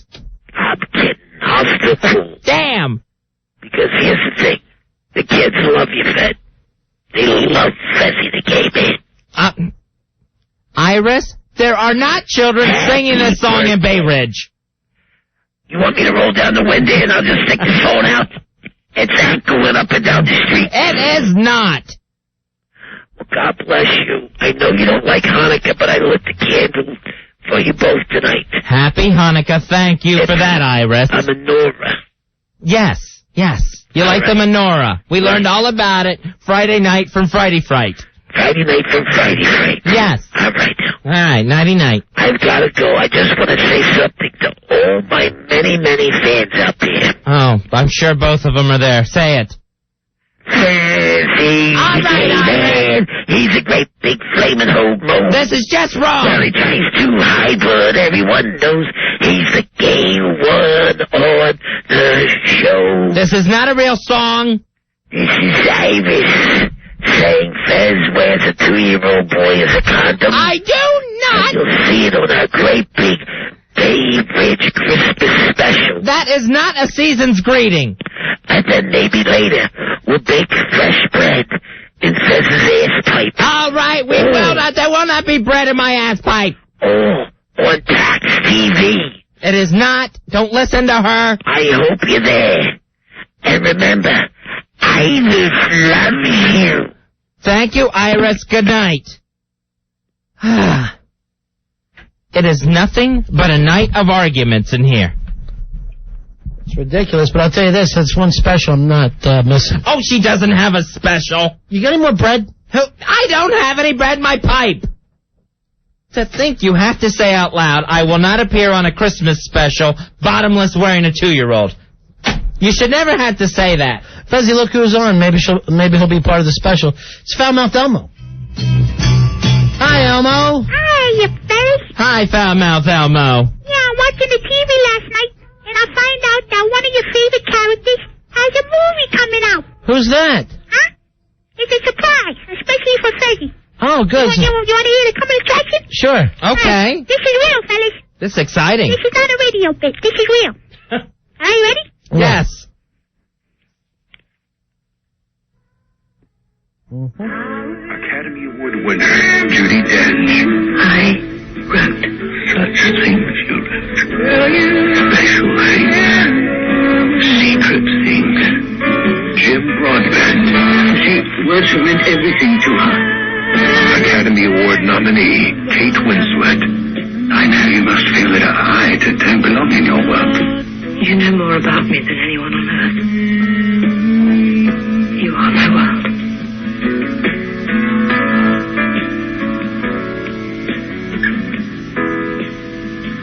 Get it. Iris.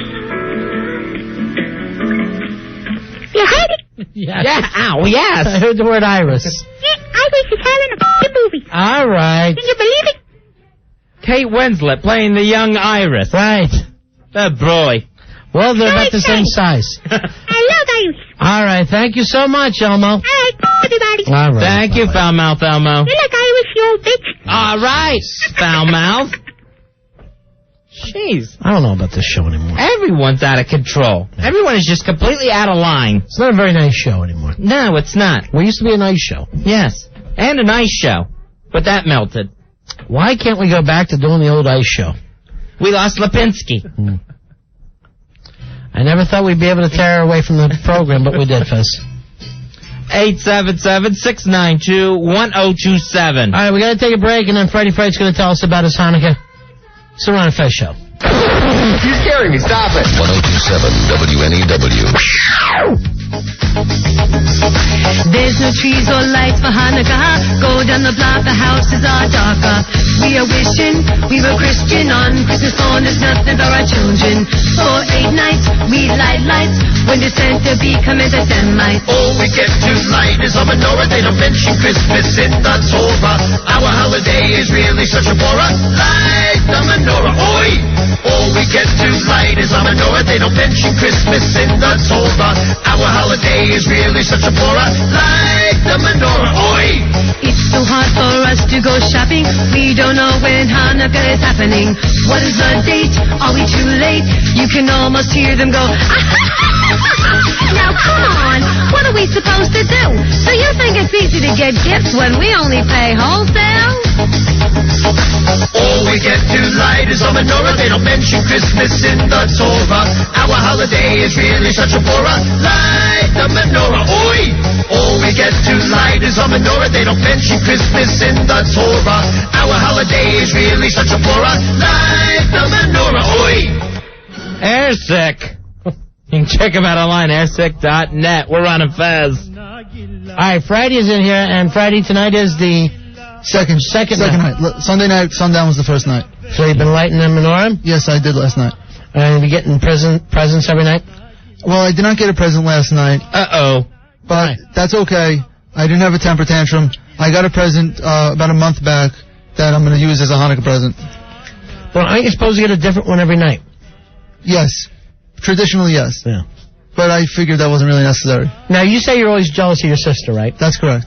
Why is that? I think she gets treated better than me, and I think she's gotten more than me over the course of our lives. All right, put this in some perspective. Frighty Fright explained the car situation in their family, where your parents got you a car. Correct. And then when your sister was old enough, they bought her a car, but you think they got her a much better car. Yeah, about double the price. And so they owe you the difference. I feel that way. You tell them they owed you? Yeah. What'd they say? My mother agrees with me. My father doesn't. Mm-hmm. Well, you don't see it as, wow, I got great parents, they gave me a car. You see it as, I'm not getting as much as my sister. Right. I wouldn't compare myself to another family, but I think if it's two siblings with the same parents, and they give one sibling... Are you close here with your sister? No, not really. You don't like her? It's not that I don't like her. We just have had a lot of disagreements over Now, the years. when she was younger, you used to hurt her, you were telling us? We had some fights. She hurt me, too, though. Physically? She bit me, she hit me, I had huge scratches on my arms. All right. Now, how much older are you than her? I'm 3 years older. All right, so that should, to me, Fezzy, that should be your closest friend in the world. Should be. Right, that's the person who's got your back. You think that's your blood. You don't think you'll ever be close? It's possible, but we've had a lot of problems, and there's a chance that we'll never get very close. Now, at one time, didn't your parents actually send you to a doctor because of what you used to do to her? Yeah, I talked to 1 or 2 people about my temper. Uh-huh. And they were actual doctors? Yes. What did you used to do to your sister? Well, I would fight with her, and I would, let's say, just block her from going into rooms, possibly, going to the bathroom. You wouldn't let her go to the bathroom? Yeah, just as kids. And you would hang out, you would keep her, you'd stand in the way of the bathroom? Right. Did you ever actually hurt her, physically? I never really hit her. She did more to hitting on me. And the biting and the scratching. Why do you think the parents like her more? Maybe because she was younger. I just thought she was always favored when we were both younger. She's really pretty? Yeah, she's okay looking. Okay looking. Well, I don't look at her as attractive or not attractive. But if your friend said, oh, I'd like to go out with your sister, would you be able to say, what's your sister like? Would you be able to say she's attractive? Yeah, I think she's attractive, yes. Mm-hmm. All right, and you got your little brother, too. Now, do you think he's treated better than you two? Probably also, yeah, but I've never had the problems with him that I have with her. It's all with your sister. For some reason. Strangers, you say, are better treated than you are. Sometimes. Because you had such a cheap car. Right. Do you think are they actually going to write you a check for the difference? I mean, is that going to happen, or is that just your anger? We're still negotiating, but... Really? Okay. My mother has agreed. Well, my mother really has agreed with this. Mm-hmm. Sure, she's worn down. Well, no, I've gotten much better. What do you want them to do, write you a check? No, I just want them to go with me to a car place and just... Get a nicer car. Yeah, basically. How much do you think your car should cost? Well, we're around the $20,000 mark. Wow. That would if they went and got you a $20,000 car right now, that would even the score. Yes, we discussed with how that. nice of a car they got your sister. Right. And you were mad because they gave you a $13,000 car. No, my car was not. Her car was about that. Mine was about $7,000. All right, so now you want to go up to a $20,000 car. Right. And you're how old? 21. All right, so you realize they don't owe you nothing. That's true. Do you still have the first car they gave you? Yes, I do. All right, so that's nice. That's a car payment you're not making in your life. I agree with you. That's true. Can't believe it. That would have been sweet. All right, we got your sister on the phone. This is the one everybody likes better? Yeah, I think so. I'll say this, without even meeting her yet, I think I already like her better. I find her a joy and a delight. We haven't spoken to her yet. All right, her name is Pamela. How you doing, Pamela? Hi, Pamela. Hi. Hi, you're on the air. Okay. We're talking with your brother Frighty and said that you were always the favorite one for the family. I can't really hear you. You have to listen into the phone. Turn down your radio. Have you done that?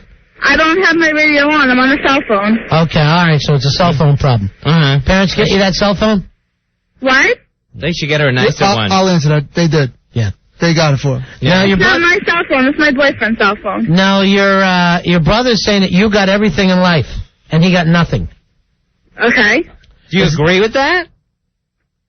Not totally. Why do you think your parents don't like him as much as they like you? I think they do. Uh-huh. If you had to pick one person in your family, who's your parents' favorite? Who would you pick? In my family? Yeah, is it you or Frighty Fright or your little brother? Who's the favorite? I really couldn't say. No, he's saying that your parents owe some money because your car was too nice. No, that has nothing to do with it. He feels that he's owed a $20,000 car. No. And I That's gotta not tell you, true. Friday, if you were my son, I'd hit you with a boat paddle even for bringing it up. I understand that. Especially when he said, I'm still in negotiations with my mother. I know. It sounds Like bad. You're not exactly breaking the stereotype. It sounds like you're holding her hostage for ransom. No. When I explain it to somebody else who isn't living in our house, it's difficult. It sounds like I'm being a brat, and it sounds like I'm asking for too much. I understand that. And I actually had that conversation with my mother last night. Now, what is happening at your house that we're not understanding? Where's the stress that you said you used to punch walls out because of your sister and your parents? Right. They used to take her places and buy her things, and I would get nothing, going back a decade. And I don't think it's as much now, but I think that she doesn't do a lot of work that I do around the house. She won't empty the dishwasher or load the dishwasher. She says it's too dirty for her hands. It smells. She won't take the garbage cans in or out, and I'm doing this, and she just lays in bed. You don't load the dishwasher, Pamela? I don't load the dishwasher. He loads it. He said that you just lay in bed. No, that's not true at all. She wakes up at 1 o'clock a lot of days. I never wake up at 1 o'clock anymore. Now, Pamela, he said that when he was younger, he would get so crazy that he would punch holes in the wall. And Yes, I know this. Your parents said, and that's because he was so jealous of you. Yes, I know. That he was saying that your life would be better if you were an only child, right, Freddie? It's possible. Did you ever sit and wish that? You were an only child? Over the years, I have a few times. Over the years, did you ever wish that your sister were dead?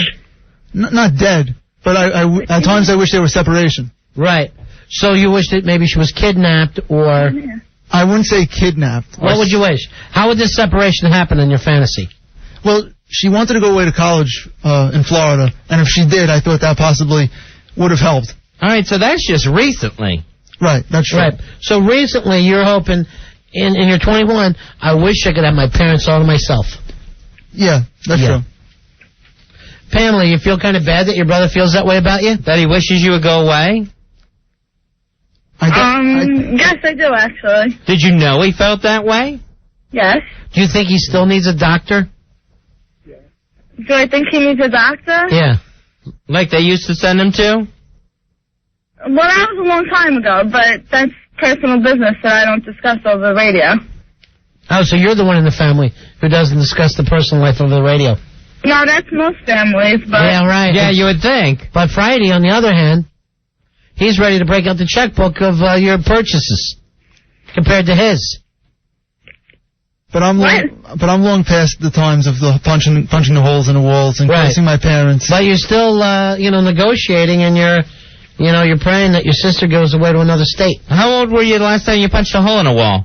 It's probably been 4 or 5 years, I would say. I can't imagine. That seems pretty recent. I can't see you punching a hole in cheese. That's easy, too. You must have thin walls. Well, maybe. The neighbors were thrilled.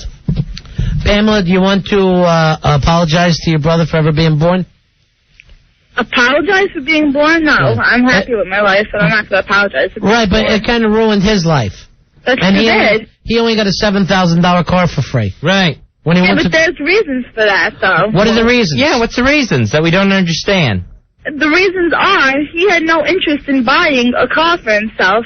He didn't really care what he got at the time. He wanted a car on the spot. He had looked in a day, and that's the only thing that he found. I looked for months for the car that I wanted. They would have bought him an equal amount in the same type of car if he looked as hard as I did. So you actually worked for yours by looking for it. I looked for mine, yes. At that time... She went dealership to dealership and priced sports cars. I went in Staten Island, New Jersey. Look at the work she's put in. She's worked too hard for that free car of hers. Right. I was interested in what I got. At that time, I wasn't interested in many things. I wasn't interested in college or high school, and I was not interested in doing anything. I was lazy, and I wasn't interested. But they never said to me, "Here's $50,000. Research a car, and I'll buy you a $50,000 car." They didn't find me a $50,000 car, though. All right, they bought you a $15,000 car, and me a No, it $7,000 wasn't car. $15,000 either. It was $12,000. Okay, $12,999, Yes, and? and almost double my car. Why do you care what your sister gets? I know, as long as you got a free car. Right. And you shouldn't Why even are get a you- free car. Why are you Are you hurting? getting a free education? Yes, I am. What the hell are you getting free food? Yes, I live at home. Yes. What the hell do you want? I don't know why you're so upset. You're getting a nice free ride. Because I'm comparing myself to my sister, not to another family who maybe makes their child pay for college. If they made her pay for college, I would pay for college. But if they're giving her a certain thing, I would expect to get the same thing. You were as the same child. first. You were first. I know I was. But they're paying for her college too. Yes, but you didn't. You got all these things first. That's true. But our college costs the same thing. The cars don't. That's what I'm saying. Get with the college and the cars. But you're already. Don't you realize you're already up? If someone came along and handed you $7,000, That's true. there's no reason why anyone should come along and hand you another $8,000. Right. If I'm not comparing myself to her, I'm up. Yes. Then why compare yourself to her? Maybe they love her more. And just they be love up. her more. That's possible. And just say that to Wow. yourself. I will. Go ahead and say it out loud. They love her more. Did you feel like you had No, they don't love me more. Did you feel like you had 3 good years till she was born? Yeah, those were good years. Yeah. Did you punch anything in those first 3? Not that I know of. See? He punched a bassinet. Oh. He found out his mom was pregnant. He punched a bassinet. You didn't try and punch your mom, did you? No. Okay. I've never attempted to hit her. Good. Is that true, Pamela? Yes. Thank you. Could you You please? just hit me. Could you give him a couple $1,000 when he comes home tonight so he feels a little better about himself? I don't even have a couple She $1,000. can't. She's never worked. Like Listen, you. I did work, and I care about people, and I buy gifts for people, unlike yourself. I just... I don't keep my money all for myself. I spend it on other people who I care about. What's he do with his money, Pamela? He saves it. He hides it, right? He saves it, so one day when he dies, it just exists somewhere. I invest my money, and I just gave my brother a birthday present. Yeah, but I so gave him much. You have cash. so much How much? money. $180. Why 180? Why that round figure? Because that's in the Jewish religion. His bar mitzvah's on Saturday, and that's the 18 is a special number. I see. I In didn't that know that. religion. That's true. He should have gone for the 31st. Fezzy, please. What'd you give your brother, Pamela? A gold bracelet. How much you think it cost? How much was it? Yeah, more than 180? No, it was 120. What's an example of when you gave a very generous gift and Frighty Fright gave a really cheap gift? Oh, he's never given me a gift. Never, ever? Do you give him presents on special occasions? I used to try to give him presents until he gave it back to me. No, and you said said I don't even want it. Once you said you gave her some crotchless panties and she wouldn't try them on. I don't remember that. No. That's rough. Huh. I invest my money, and she spends every penny she gets. But that's okay, though. I'm happy with it. Okay, fine. Again, you're comparing yourself, Frighty Fright. I'm just saying. Oh. All right, Fuzzy. We got more problems. Yeah, I we think do. you're both a little spoiled, but at least Pamela's enjoying it. That's right. She's enjoying being spoiled, where you're spoiled and you feel awful about it. I worry about everything. She's That's not true. walking around angry. She's enjoying the car she got. She's making the most out of her college education. Well, so am I. I'm doing well in college. I'm a good student. Yeah. And yet they love her more. They don't love me more. I love you more. I love you more than your brother. And I'm going to finally... Somebody's got to tell you, I love her more than you. All right, bye, honey. Bye, Pamela. Thanks for being on the air tonight. Fezzy, Allie wants to say see you to us. Oh, okay, cool. Hi. Hi, Allie. How are you guys? We got to go, but it's... You got to go? Okay. Yeah. Well, see ya. See ya, baby. Hey, Paranoid. See ya. Hey, the show's just starting down here, but see ya.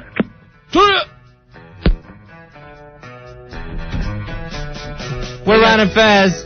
Back tomorrow at 7 o'clock, right after Opie and Anthony. With more of our dysfunctional family. What a night of arguments. Ron and Fez. It's Ron and Fez. This is Ron and Fez. Obviously a major malfunction.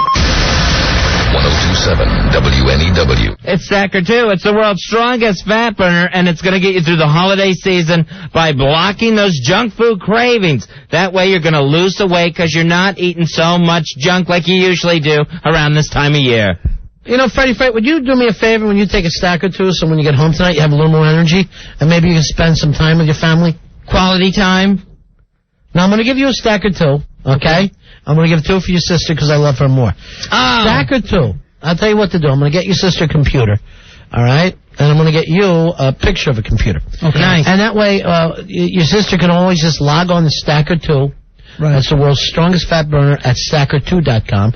Write this down for her on your little picture of a computer. Okay. And then she'll go boot it up on her real computer at stacker2.com. Or she can use that fancy new cell phone that her parents got her that you didn't get and call 1-800-LIGHTLINE. That's 1-800-LITELINE. Stacker 2. You're going to just want one helping instead of 2?